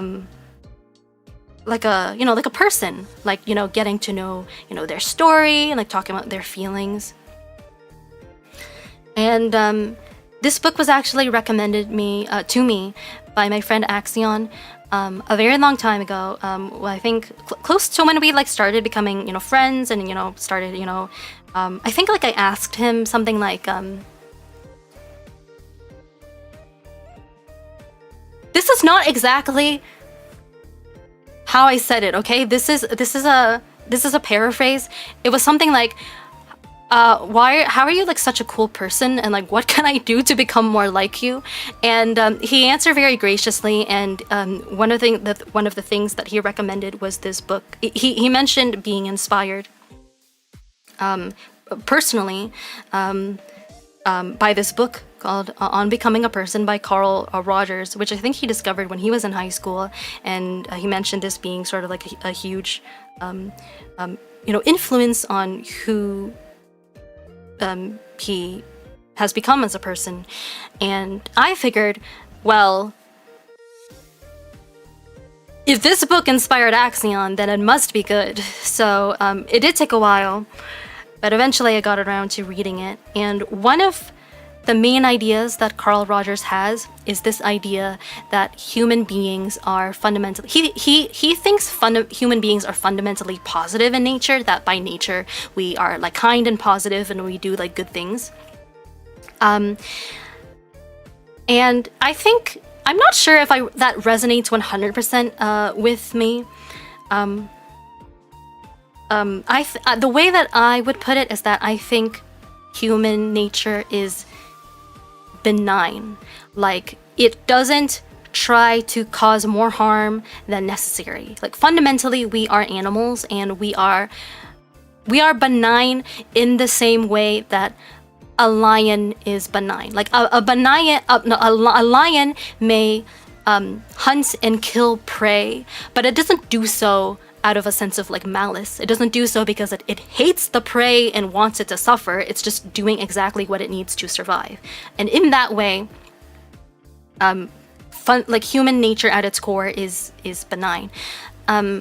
That's one of Carl Rogers' main ideas, and the reason it's significant, or at least that I find it significant, is it runs counter to the very popular sort of narrative in our narrative, or like cultural belief in our society, that human nature is fundamentally like very negative and self-centered, and we actually need a whole bunch of like laws and other things like that to keep it in check. But the moment you let people just do their own thing and stop applying like pressure and laws to them, like we'll just have like complete chaos. So we need to like suppress human nature.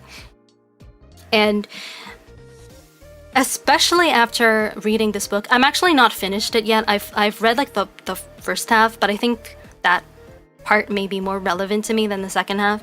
But anyway, especially after reading this book, it seems to me that part of the reason we have like a lot of issues in our society is because we try to apply too many standards to human beings rather than not enough, as counterintuitive as it sounds. And then what happens is that we have this society that is very judgmental and very transactional, and we constantly like exude all these like expectations, right? All these standards that we expect people to live up to, and we say that if you don't do this exact thing, then you're not going to be cool, you're going to fail, you're not going to be liked. And what this does is it freaks people out, and it disconnects them from their sort of inner voice or intuition. And Carl Rogers says that as adults, being connected to our inner voice and like really being able to like listen to ourselves and know what we want is absolutely integral to living a life of peace and happiness and fulfillment. And after everything that I've been through, both, you know, in the distant past and lately, I'm inclined to agree. Because I am the kind of person that, you know, believe me, I tried everything I could to try to be a good person and do the right thing and make other people happy. I tried following every rule that there is out there, just always listening to other people and trying to figure out what people expected of me and doing that. And it never brought me peace and happiness and meaning until I started thinking of myself as a good person, or at least as a benign person, and just trusting myself and my own judgment rather than just, you know, just listening to other people. Now, a question that you might have for me or for Carl Rogers is, okay, you know, okay, Tia, you know, if people stop listening to rules and stuff, then like, how are they gonna do good things? And as I've sort of been hinting at so far, the answer to that is, well, because people are inherently benign. That's sort of Carl Rogers' thesis. They're not inherently malicious, so if people just start listening to themselves, then you're still going to get a bunch of people who are just basically doing they're on the path that they need to be in life. And I think that makes a lot of sense and is a helpful thing to believe. You know, the idea that you know, I'm still working on it, but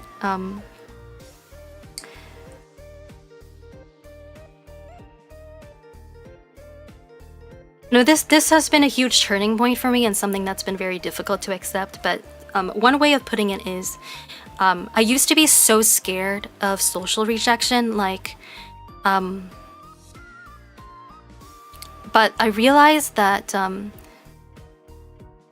I can't be that scared if I want to achieve my goals and, you know, reach my full potential. And I know that not everyone is as scared as I am. I know, like, rejection is something that is, you know, in general scary, since we're, you know, social animals and we need each other to survive. But I know people who are a lot better with dealing with it than I am. One of them being Axion. Which is not something I'm gonna go into detail about, because that would involve, like, you know, sharing his, like, you know, personal information about him that he shared with me. So if he wants to talk about, if he wants to, like, tell those stories on stream sometime, he can. But for now, I'll just say that I realized that, like, my issue is that, like, I feel so much pressure to do what other people want, because I know that I couldn't tolerate them, like, thinking bad things about me. So I would basically I felt like even if, like, random people, like, show up in chat, I still, like, couldn't make them unhappy. I may have been a bit of a people pleaser. And over the last month, I've been trying to think of ways of overcoming this, because I recognize that this is not helping me as a mentality. And I think it is a sort of a very hard question, but I think the way that I've tried to resolve it is to tell myself that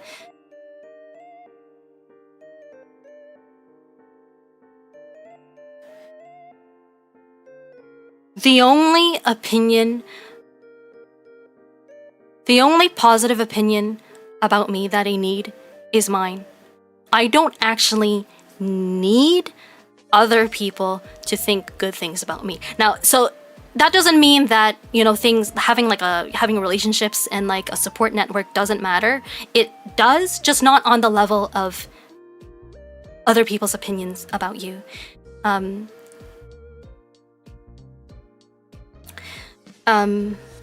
Because if you think about it, basing your If you base your happiness on other people's opinions about you, then your happiness is always going to be in tension. It's always going to be up for negotiation because you cannot control who is in your life. You cannot completely control who is in your life or what those people think about you, right? They have their own intellectual free will. They are entitled to hate you and have negative opinions of you, no matter how unfounded or unfair those opinions may be, right?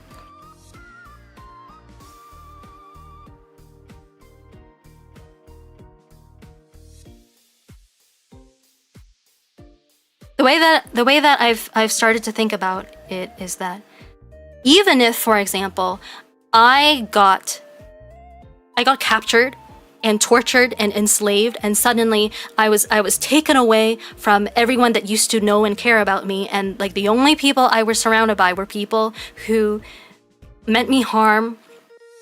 Even in that just like abysmally terrible situation, I at least still should have a fair opinion of myself, right? Even if all the people around me are being like, Tia is a terrible person and she deserves to be tortured and enslaved, I can still have a fair opinion of myself. They cannot take away my intellectual freedom unless they invent like, I don't know, like mind control technology or something like that. That doesn't exist yet.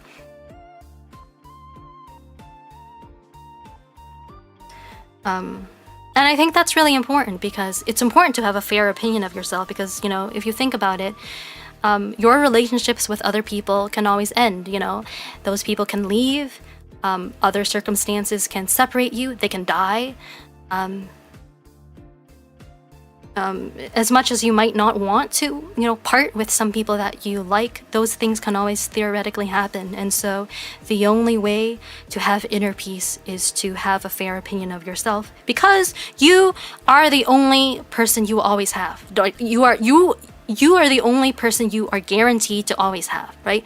Even if you have nobody else, you will always have yourself.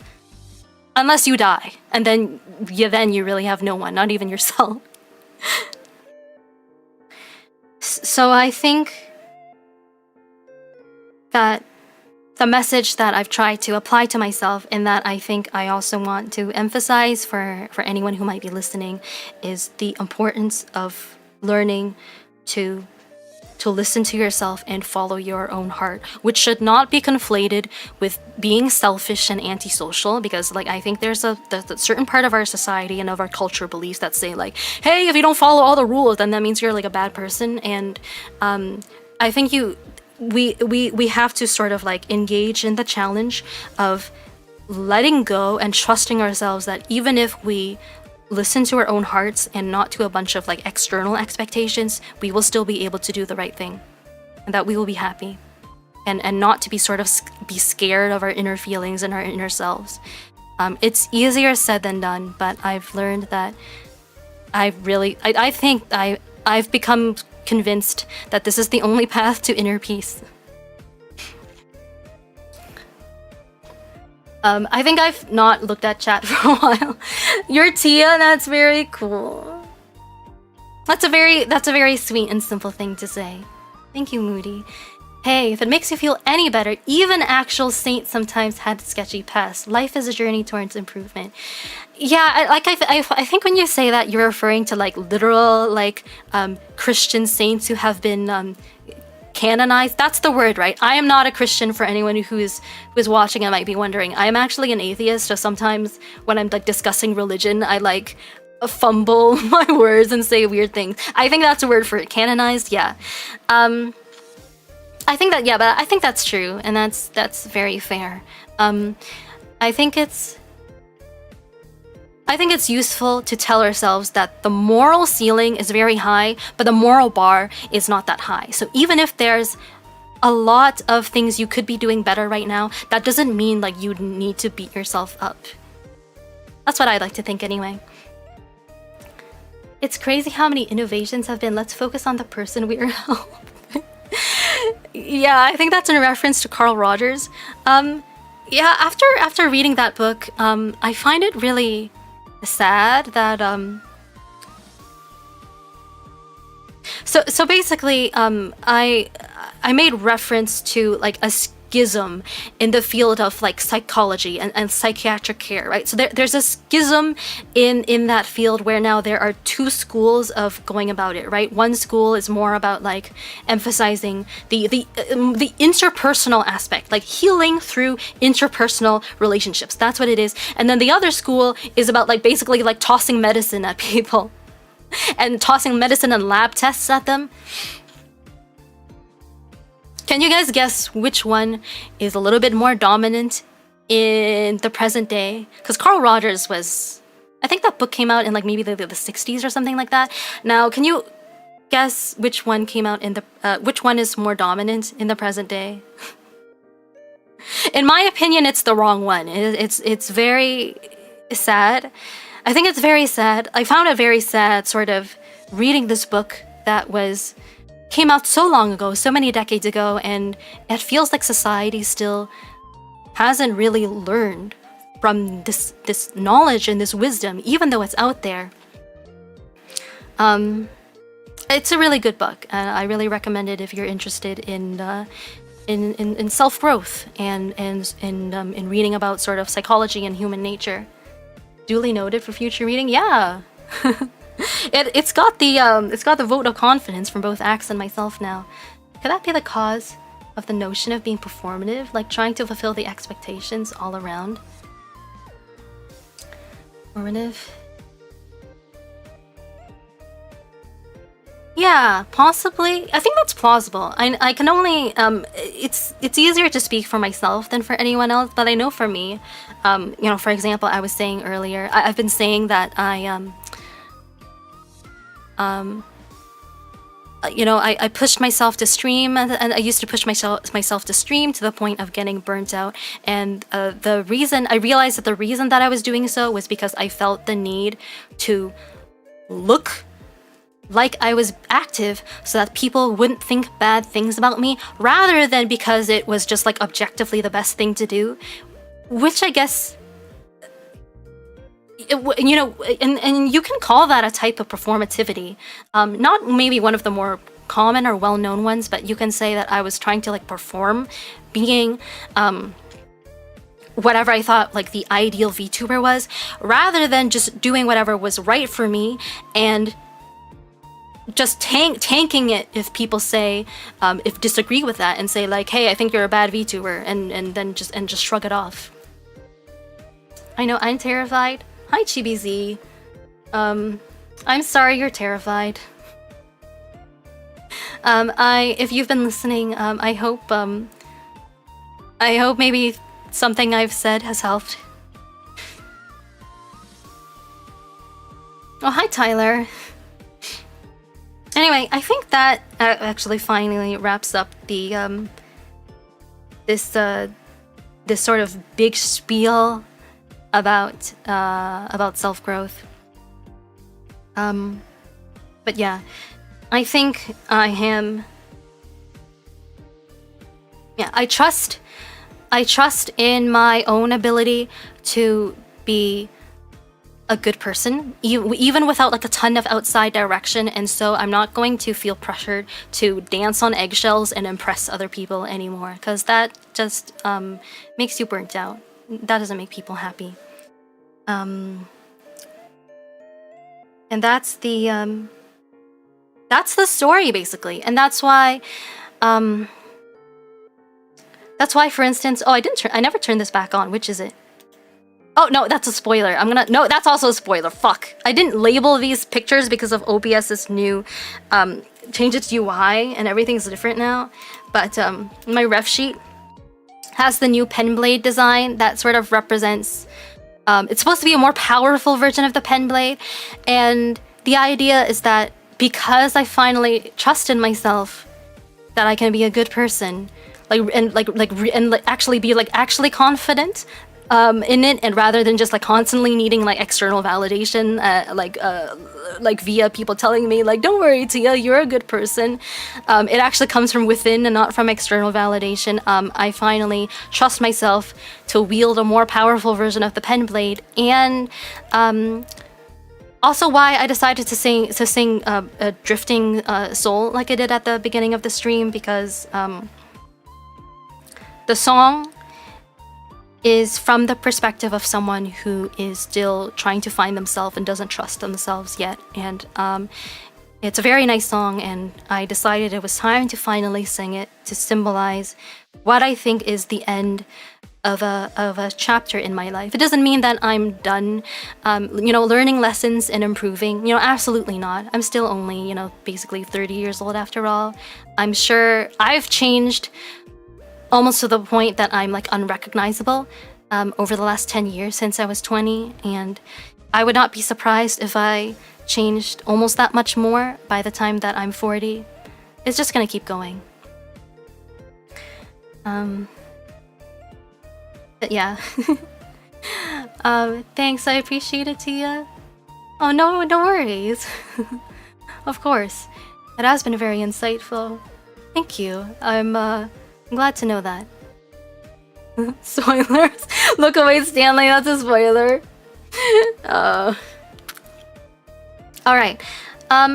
Before we close out, I had promised at the start of the stream that I'm going to show off some more stuff, some more announcements and reveals. And one of the things I want to say, this is sort of like the outcome of all of the learning and growing that I've been doing. So henceforth, I will probably, you can generally expect me to do up to 2 streams a week. I used to sometimes push myself to do 3 or 4. That is probably not going to happen very much, if at all, anymore. Because once again, back then, I, felt pressure to look active, right? Also, the thing is that the fewer streams you do per week, the less of a variety, like the longer it would take you to do, the more weeks you would need to do a variety of content, right? Does that make sense? So one other reason that I felt pressure to stream like more is, let's say that I am currently playing through like a long game. Let's say it's like Xenoblade or Fire Emblem, and that means that every week, because I want to stream the game once a week, every week one of my stream slots is already taken up by that game, and then like I don't want that to be my only content, right? In case I have people who like me but aren't interested in that game, and then I might feel like, okay, well, I need to stream another game that's maybe just like a small game that you can tune in without having like followed the story up until that point. And then besides that, I also need like another stream for people who just don't want to watch me game, they just want to watch me chat or do something else.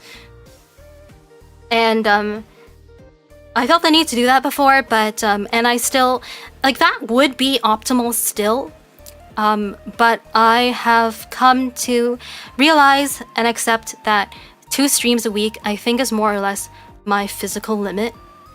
I feel really dreadful whenever I know I need to do 3 streams a week, because I don't have enough time to sort of like reorient myself physically and mentally after putting myself out there, because like I do have health issues, and I'm not like a hyper extroverted high energy person or anything, and I also it doesn't leave me with enough time to focus on behind the scenes work like my art and music projects, all that. It's just really dreadful. Like it makes me not look for, it makes me dread streams rather than looking forward to them. That's why I've only been doing 2 streams a week ever since returning from my hiatus, and I foresee it being that way for indefinitely. Yeah, I thought I would put that out there just so we're all on the same page. If somebody is like, man, Tia, you should really stream more, this is lazy of you, all I can say is, sorry, but I'm not dancing on eggshells for you. I gotta do what's right for me. Understandable. It may sound like wishful thinking, but I think the most important thing to do is something that feels right. I agree. In Carl Rogers' book, he really emphasized that one of the one of the lessons that he learned in his life is that when you're in doubt, the best thing to do is just to listen to your intuition. And in fact, at the times that he was at a crossroads and he listened to his intuition, like those were the decisions that he never regretted. The decisions that came from his own sort of intuition, his sense of like what is right for him, he never regretted. And I think that's something that I've started taking faith in and applying to myself. If I'm wondering what I should do, and I just think to myself and I'm like, man, one of these just feels not right and the other feels right, then I know what to do, and I'm not going to second guess myself beyond that, and I'm not going to worry about other people will think. Is your stream not theirs? Yeah. It's my channel, my career. Another thing I want to say, okay, we're moving into like more positive stuff now. Something that was really cool that happened while I was on hiatus is that one of the videos on I had a video go viral on my channel for the first time. Now, the definition of viral that I'm using is for a video to get 10 times the views than your current subscriber count. And that happened with my one of my shorts, one of the shorts that I posted, the one that featured of all things, me and Leon doing the Fuamoko intro. That one went viral and is right now sitting at over 5,000 views. And I was so surprised and blown away when that happened, because up until then, most of my shorts had sort of like capped out at around like 1,000 something views, which is still a lot. Like, you know, I'm not saying like, oh, that's, you know, not enough and or anything like that. Like, that's still way more than the number of subscribers that I currently have. So, I mean, I was already pretty happy with that, but then to just have this one get just even more attention, I felt really yeah, I was really surprised and really caught off guard when it surpassed 1,000 views, and then 2,000 views, and then 3,000 and 4,000, and then finally landed at 5,000. Yeah, so thank you to everyone who enjoyed that short and who enjoys my other shorts more generally. I've been having a lot of fun editing and posting them each week. I think they're genuinely good content. I watch my own shorts sometimes when I'm bored and like I'm sad, because they're generally funny. So I am making I think I am making content that I believe in. And actually one of the reasons that I finally you know, kind of like caved in and went on hiatus was because I realized that because I had started posting shorts, even if I stop streaming, my channel won't be completely active. You'll get updates from me at least once a week, and I think that's been really nice. And I think that's I get the sense that that's something that like we've all been enjoying, and that like I look forward to my shorts going live each weekend, and you guys look forward to seeing like, oh, what did Tia do this week? I think that's been something that's been really fun for everyone, and I'm really happy about that. Finally, a scientific definition of viral. Yeah, well, I mean, some people may disagree. I mean, there's also the other school of thought, which is that like viral means 100,000 views or a million views, and the problem with that is that I don't think it makes sense to define viral as an arbitrary number. I mean, or I guess another way of thinking of it is like viral means like something that the whole internet is talking about, which is I guess the maybe narrowest or purest definition of viral. And I think it makes more sense to not have the definition of viral less strict, and instead to have like tiers or degrees of viral. So there's like more viral and less viral. Like I think for a small channel that's just like still, you know, starting out, I think it makes sense to describe a video that's gotten like 5,000 or 10,000 views as viral if like most of your other stuff gets like a few hundred views. Like, to me that makes sense. Everyone watched the shorts 100 times. Pull the numbers. I love the way your shorts are edited. Also, hi, hello. Thank you, Grace. Thank you for the feedback. I'm glad you like them. That's a really nice thing to say. Yeah, I think I've developed an editing style that is really my own. I think I really like it. I am really proud of the output. And yeah. I've seen an upcoming short or two, and I'm excited. That's true. I often preview them to Leon before they go public for everyone else. Dang, not my full government name. 5 times your average, I would 100% convert viral. At the very least, it broke containment. Yeah, and that's actually the key to growing on YouTube. It's about trying to make content that they're called outliers. Trying to make make and identify outliers, and then producing more things that are like that thing, and so, like, you know, like find and like work in your niche. Anyway, I don't want to talk too much about like YouTube meta right now, even though I have been still learning a lot about that, and I think getting more and more confident with running my YouTube channel. Another thing that I wanted to say.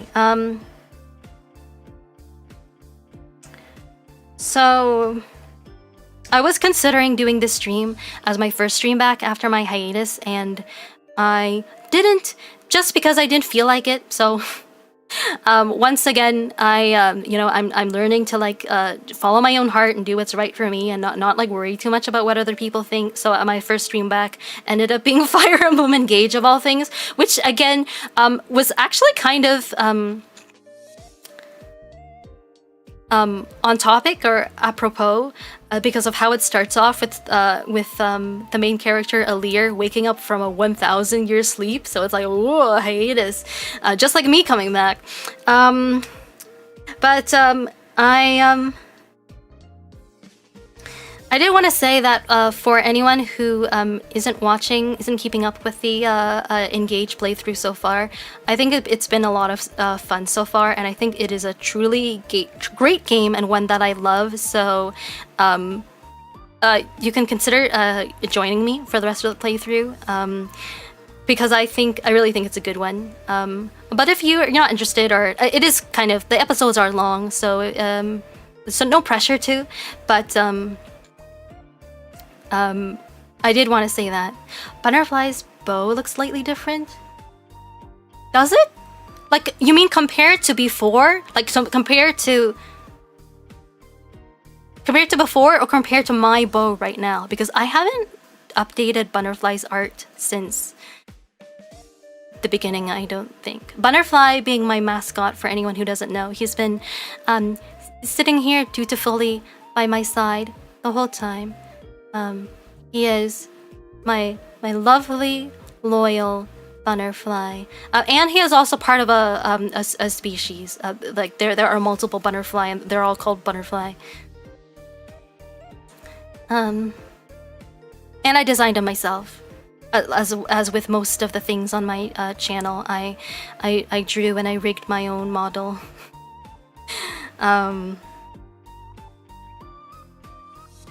Okay. Couple more announcements and things. Okay, we're getting here to the end. Another thing I wanted to reveal. This is going to be the first long-form video in my channel, in earnest. So, as a philosopher VTuber, one of the things that I've always really wanted to do since the start is post long-form content, which is to say, video essays, each one sort of like arguing for and delving into a certain topic. And I've always wanted to do that since the start, and so far I haven't been able to because my health has been such a mess, and I was scared, and on it, like doing a long form video even though it's recorded and not live, is even scarier, I think, than doing a stream in some ways, and especially because unlike a stream, if it's a stream, it's live, and then it passes, and things move on, and there's always more. But it feels like a long form video. It has like a permanence that streams don't, right? So if you say like the wrong thing, or it's gonna be there forever, and that like psyched me out of committing to anything in particular. And this is on top of the fact that I did attempt to record and put out stuff a few times, and each time I found that I was just too physically exhausted to do takes. And all my energy went instead, again, to just doing streams regularly and looking active, and there wasn't enough time and energy left over to do long-form recorded content outside of streaming. I am happy to report, not only have I started on, not only am I working on a long-form video right now, it's actually almost done. It's more than halfway done, and I can finally say with confidence that it will most likely come out soon, unless like I don't know, like an emergency happens, like knock on wood, like my house explodes or something. It'll come out soon. It's almost done and like exists, and it'll come out soon. And I can show you guys. I can show you guys a preview of what the thumbnail and the topic of the video is. Ta-da! It's actually going to be a video essay on Fire Emblem Three Houses in the year 2026. Can you believe it? Centering on the infamous character Edelgard. It's going to be about 10 minutes long in total. It's not very long, and I have really put my heart and soul into this. I think it's going to be really good. So I hope you guys watch it. Even if you don't know very much about Fire Emblem, the video will be set up in such a way that it provides a lot of context. So even if you don't already have the context, you will be able to follow along and hopefully understand everything.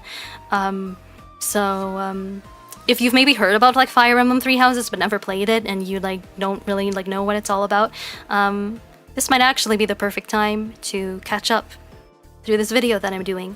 And this one is planned to come out on Saturday, September 12th. So about a week and a half from now. Like I said, it's more than halfway done. I still have to record takes and polish the editing, but it's well on its way to being finished, and I'm very excited about it. So I've been working hard on this behind the scenes lately. Okay, now that that's out of the way, okay, I think this is one of the last things I want to show for today. So, I'm not sure if I've mentioned this on stream. Some of you guys may already know this, but today happens to be a very special day. It is actually the 5-year wedding anniversary of me and my husband Leon, who is in chat right now. I wasn't originally planning to do this chatting stream on this day, because once again, this stream was originally scheduled last week, and I delayed it twice, and then it ended up falling on this day.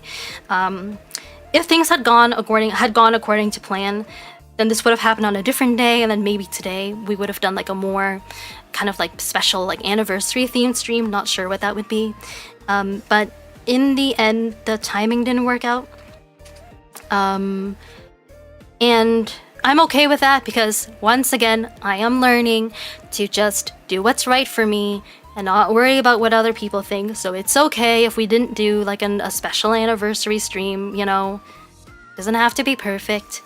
But even so, I thought I would take the time to mention this, since it's such a cool milestone.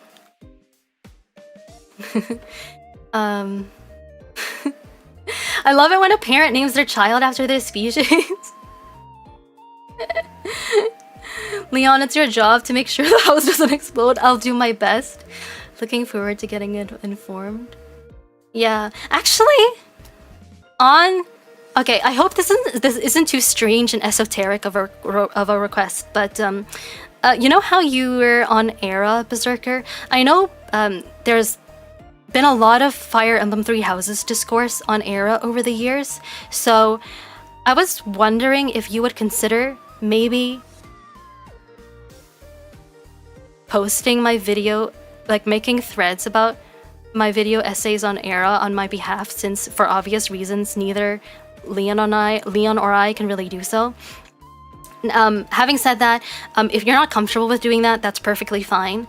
And as well, if you're not comfortable with doing that with this particular video, like I'm just saying, like in general, just in the future, because I plan to be doing these on a regular basis from now on, starting with this one. That's always something that you can do if you feel comfortable doing it, and if you feel it would be well received, and because it would help me out to have more exposure. And in this particular case, because again, there's been like a lot of discourse on Fire Emblem Three Houses on Era, I would be genuinely interested to see what people would have to say about it. Like I think the more like I'm thinking I would be interested in seeing what the Era crowd has to say about it. That's all. I'm just putting that out there. This isn't like, I'm not me, like, this isn't supposed to be mainly me taking advantage of like my streamer power to tell like my fans like what to do. I'm just stating, like, it's just, okay, you get the idea. Stirring up the Edelgard discourse right before Fortune's Weave. Yeah, the sequel to Three Houses, Fire Emblem Fortune's Weave, is coming out in just a few weeks, and I will be streaming on my channel, but it also means that this video was time sensitive because it would not make as much sense to release it after that, because people will have like moved on and stuff. So it was very important to me to finish the video by a certain time, and I'm really happy that I am on schedule so far. Thank you for the anniversary wishes, everyone. Happy anniversary, Leon and Tia. Congratulations. Oh god, congratulations to you both. Happy anniversary, you two. Could also be good in the VTuber thread too. Maybe, but like I don't know how much the VTuber like community and and the Fire Emblem community overlaps on Era. Anyway, I don't want to dwell on that. We're not, as you can see, we're not doing anything super fancy for our anniversary today because I'm streaming. But we did go out yesterday, as I hinted at earlier in the stream. We went to the movies, and we also went to a buffet to eat.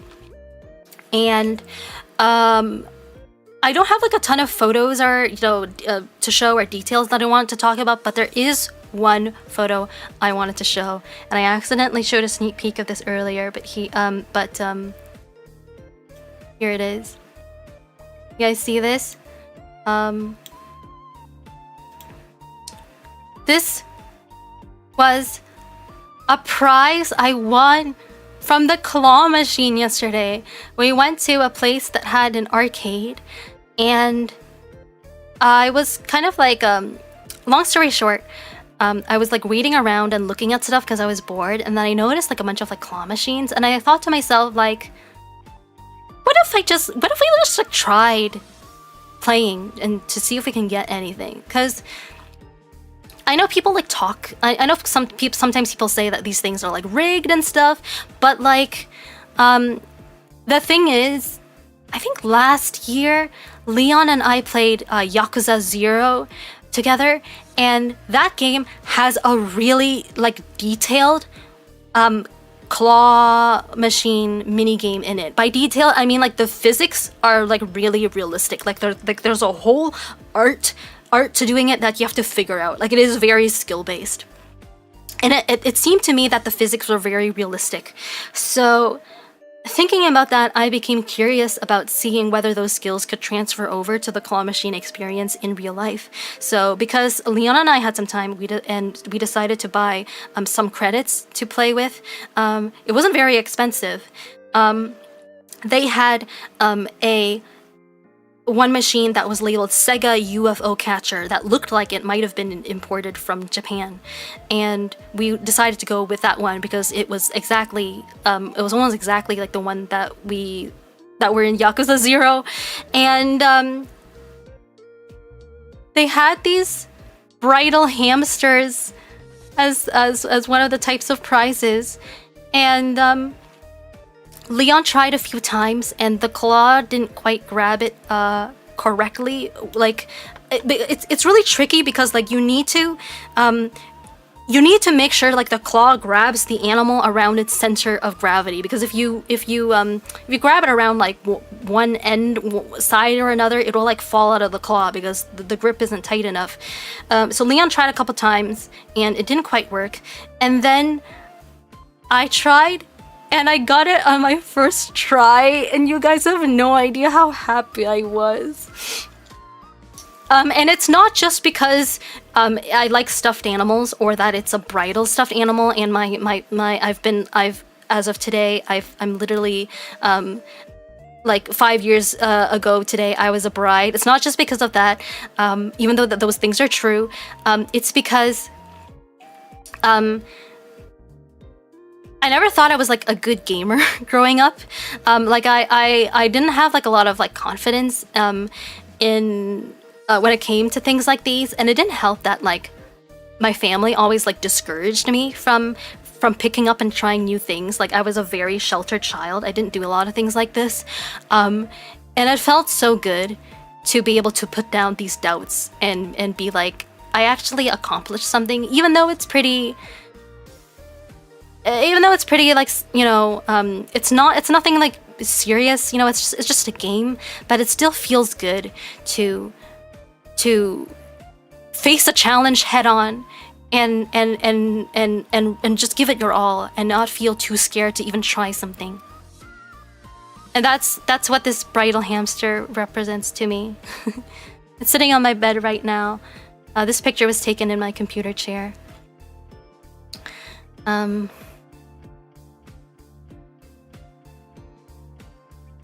I'll definitely keep it in mind, but I definitely would need to watch the video before deciding, since I personally know basically nothing about Fire Emblem. Yeah, that's entirely fair. I'm just saying this ahead of time because like I might not remember later.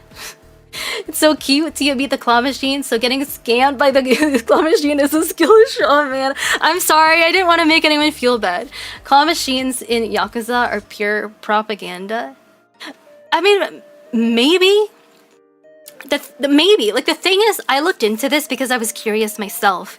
I wanted to understand more, and I read. Now, granted, I don't, you know, I don't know this. I don't know this. This isn't confirmed because, you know, sometimes people on the internet be saying shit. But I read that the claw machines in Japan are unlike some of the ones in sort of in the West, which are rigged to only grip properly once every few tries. The ones in Japan are actually skill-based because, I'm guessing because over there they have like a different culture and value like, you know, integrity and honor a lot more, which makes sense to me. So it is skill-based over there, and the clerks who work there will often even like encourage people to win and help you. They will help. The people who work there are skilled at the games, and they will like, if you've been like throwing tons of money at it, they will eventually like step in and help you, because like it would be they feel bad and it would be kind of like unethical to just let you like empty your whole wallet. But on the other hand, if you were somehow able to get to just win on every try, then they would just ask you to leave, because it's not supposed to be that way either. And I find that believable. And because of that, since the machine that Leon and I played on might have come from Japan, or it was at least, you know, fashioned after the ones that come from Japan, it might have been actually a skill-based one rather than a rigged one, although it's difficult to say for sure. And yeah, like I can see there being arguments for either side. On a serious note though, looks precious. It's so cute. It's making me feel so special winning a bridal hamster for my 5th wedding anniversary. Some are rigged for sure. Having a spotter on the side of the machine is OP. It can be. Yeah, what Leon and I did is that, like, whenever we played, the person who wasn't controlling the claw, like, moved on the other side of the machine to help spot how like accurately like the claw is like being placed. I'm so glad you said hamster. It looks very cute, but I was really struggling to decipher what kind of animal it is. It took that's fair. It actually took me a while to determine as well, and then I eventually decided, you know what? I think the anatomy is very hamster-like. Like, I don't think it's like a bear or anything else. I think it's a hamster. It might also have to do with gambling regulations or some other laws. That's possible too. I don't know too much about that though. It's a bit more obvious from the side. Tia's just that skilled. I mean, I kind of would like to think that I am. You guys understand, right? I imagine it's a bit more roly-poly in profile. I thought it was a fox. A fox? It's a round though. Foxes aren't generally that fat.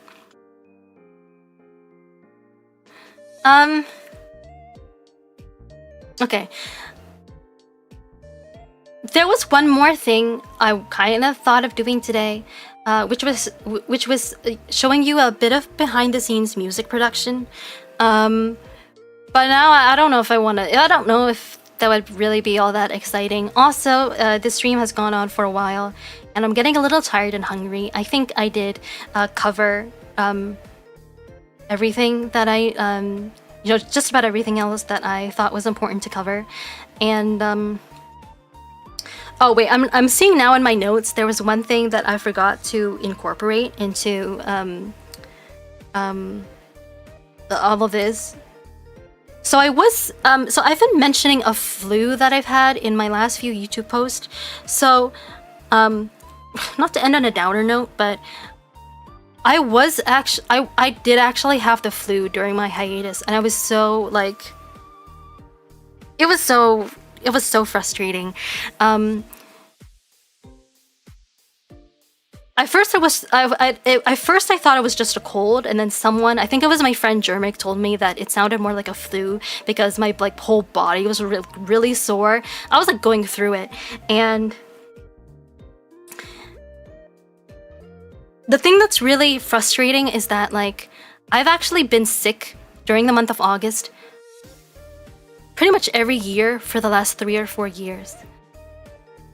The first time was when Leon and I went to Tokyo in 2023 for our honeymoon. We did our honeymoon a couple years after getting married, and I told the story of this already in the stream that I did about that, but yeah, we got sick when we went on our honeymoon to Tokyo in August.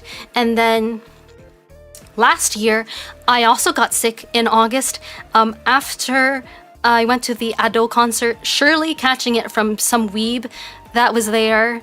And I was sick. I was like so sick for like 2 weeks. And I remember like one of the things keeping me going that time were Axion streams, because he had like newly debuted. And I would just like multiple times, like a few times a week, I would just like watch him stream while just like battling like the worst symptoms in the world. And then this year I got sick during my hiatus, and it's probably better that it happened, you know, during my hiatus than if I weren't on hiatus, but still, it was terrible. I was so sick. And then even worse, after, I think by mid-August, I thought I was okay. And then it came back after the Gardic phone collab. Because after the Gardic phone collab, which went really well, by the way, you should check that out if you haven't yet. It was very fun. Literally the day after, my flu symptoms came back, and I was like what the fuck? Like, this is the last thing I need after coming back from hiatus, and but so I postponed and moved a few streams around. Not really much I can do, and I think finally now I'm better for real. But no guarantees, you know. My health has never been the best since I was a kid, so you know, suffice to say, you know, I can't promise I'll always stream regularly. I may, again, in the future need to abruptly or like unexpectedly announce hiatuses and like, you know, or cancel and postpone streams. And it's not because like I, you know, don't care about my work or about disappointing people, but it is what it is. The reality is I'm not the healthiest person, and I need to, you know, accept my limits. And it is actually by accepting limits that I will be able to do my best.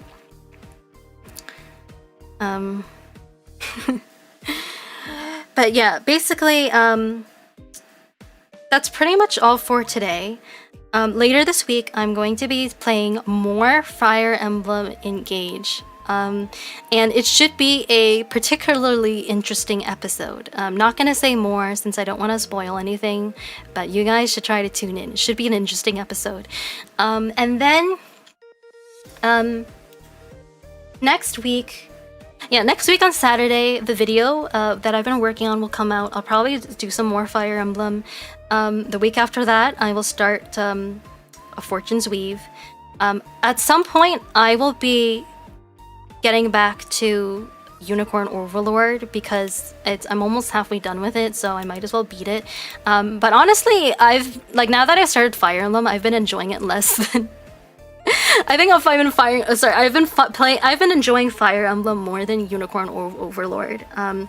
Like not that like Unicorn Overlord is like bad, but I think it's fun, but I think as a streaming game, Fire Emblem works better, which is surprising because I thought that Unicorn Overlord being more of like a real-time strategy game would be like, it would give me like more things to do and talk about, but I actually find that I get more into Fire Emblem when I'm streaming it. But I will be finishing Unicorn Overlord over time. It's just not like I'm not like pressuring myself to like make it like an urgent priority. It'll be done when it's done.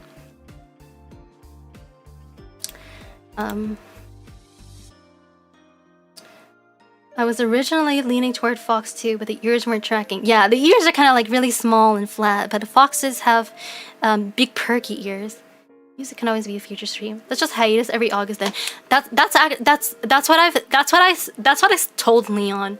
I told Leon next year I am just going to preemptively take off 2 weeks in August because I'm not a particularly superstitious person, but like I don't have any reason to believe that I won't get sick next August. Like maybe it's like a health or a weather thing, you know, kind of like seasonal depression. Like maybe I'm just like for reasons that are not clear, I will just get sick every August. So maybe I'll just like preemptively announce a hiatus. The smart thing. The next stream titled "I Lost My What" has me concerned. Pausing right before the furry arc. Tia knows how to get you. Yeah, I'm doing it specifically to bother you because I know you're looking forward to the furries. All right, yeah. So that's sort of like a little preview of what the next few weeks are going to be. And then another thing is like eventually I want to start doing drawing streams at some point. I can't promise as to like exactly when. But I want to give you like a bit of like a preview as to what content to expect because I was on a hiatus for a long time. I don't do a lot of chatting streams anymore, which doesn't give me a lot of opportunities to give updates. And now I'm only gonna do 2 streams a week, which means less content each week. So I want to give people a sense of what you can look forward to, and also I think I know I keep saying one last thing, but also my channel has been growing very steadily lately, and at the current pace, I expect that I will be able to do a monetization stream. That my channel will be monetized soon. I expect probably before. I expect by the end, or no, not the end. By the start of October. So over the next month, I will probably hit monetization. If that happens according to like my current projections, then I will probably do if a I can't. I'm starting to not be able to speak because I've been streaming for a while and I'm tired. A monetization stream on Thursday, October 1st, to be at the start of the month, but that's only if things keep growing at this pace. You know, you never know what can happen. But I just wanted to give you guys a heads up, since that's really soon, and I don't see a need to be like overly modest about it and be like, you know, I don't know when I'm gonna monetize. You know, like I've been informed earlier in the stream that I'm already at 470 subs. And you need 500 as well as a certain number of watch hours to be monetized. So it's you know, yeah, it's going to happen, and maybe sooner than we think. So I might as well address the elephant in the room and say that that's also on the horizon. Time for Leon to retire as a husband. Komi, you know how to speak Leon's language. If it comes at or close to anniversary, it would be hype. I might not want it to be too close to the anniversary, actually, because then it's just needlessly overlapping two big events. It might be better to space it out somewhat. Get that money, Tia? Thanks, Tyler. I appreciate it. God, if I can retire and be house husband, I am 100% down.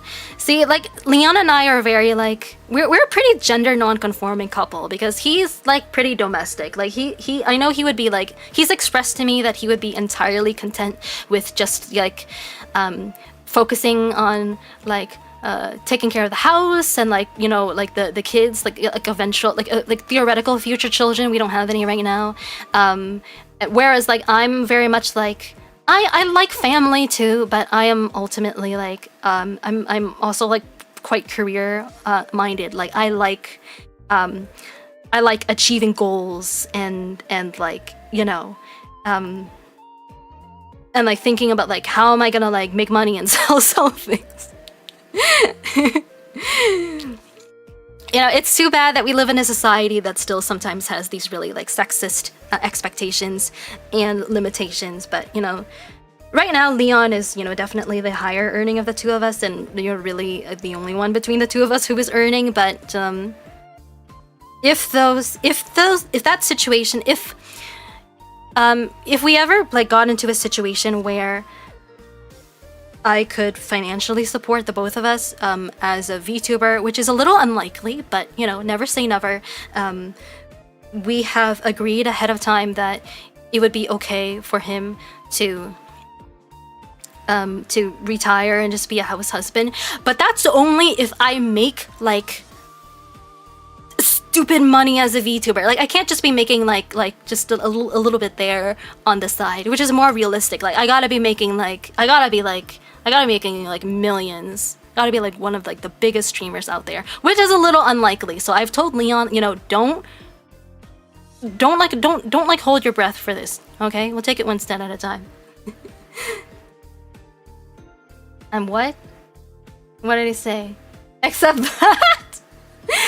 Get that back to you. Give Leon a break. Okay, you know what? Don't pressure me either. I know my husband, Leon, you know, works hard for me, but it's not gonna be healthy for me to be like personally guilty for his situation. You know, we're all trying our best. Okay,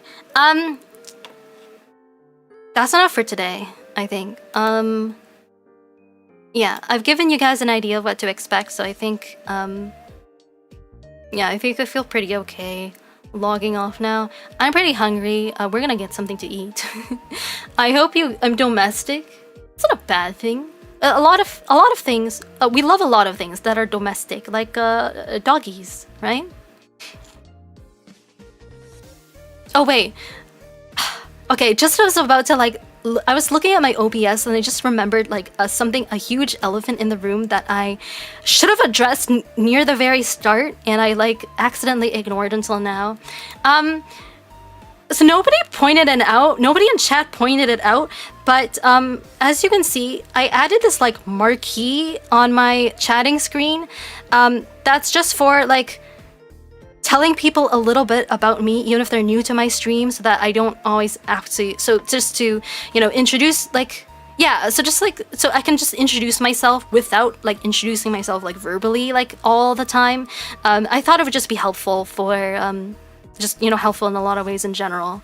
It has, wait, I should change wait, fuck, I just realized. I think one of these says that the philosophy contest is open. That's not true anymore as of yesterday. There was a philosophy fanfic and fan art contest, but the deadline was yesterday. So I'm gonna and I'm gonna end stream and like fix that. So next time I'm gonna take that out of the rotation. Jesus Christ. No, don't. Oh man, it's so bad. Okay, yeah.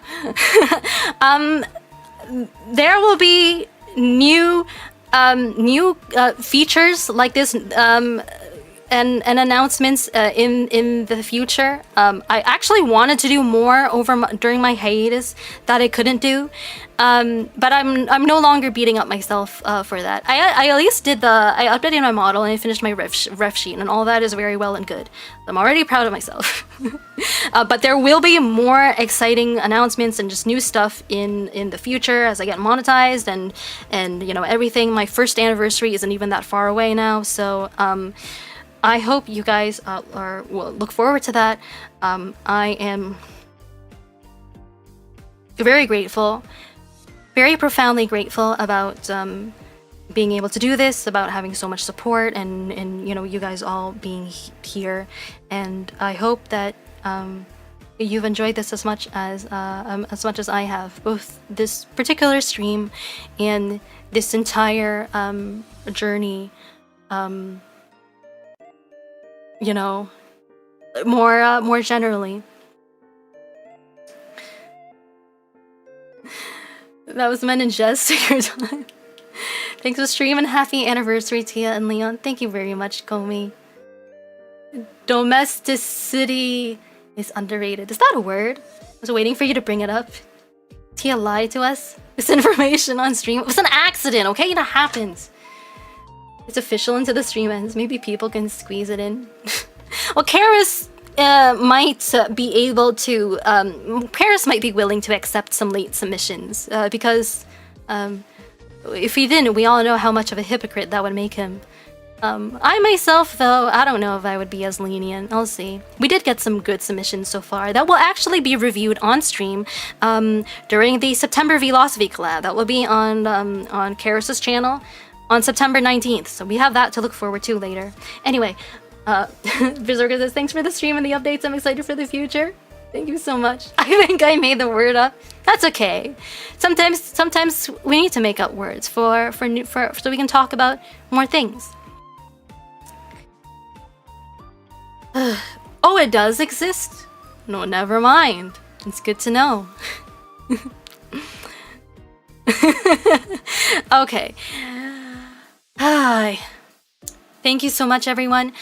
This was Tia Faire channel. I hope to see you again, and happy justicing.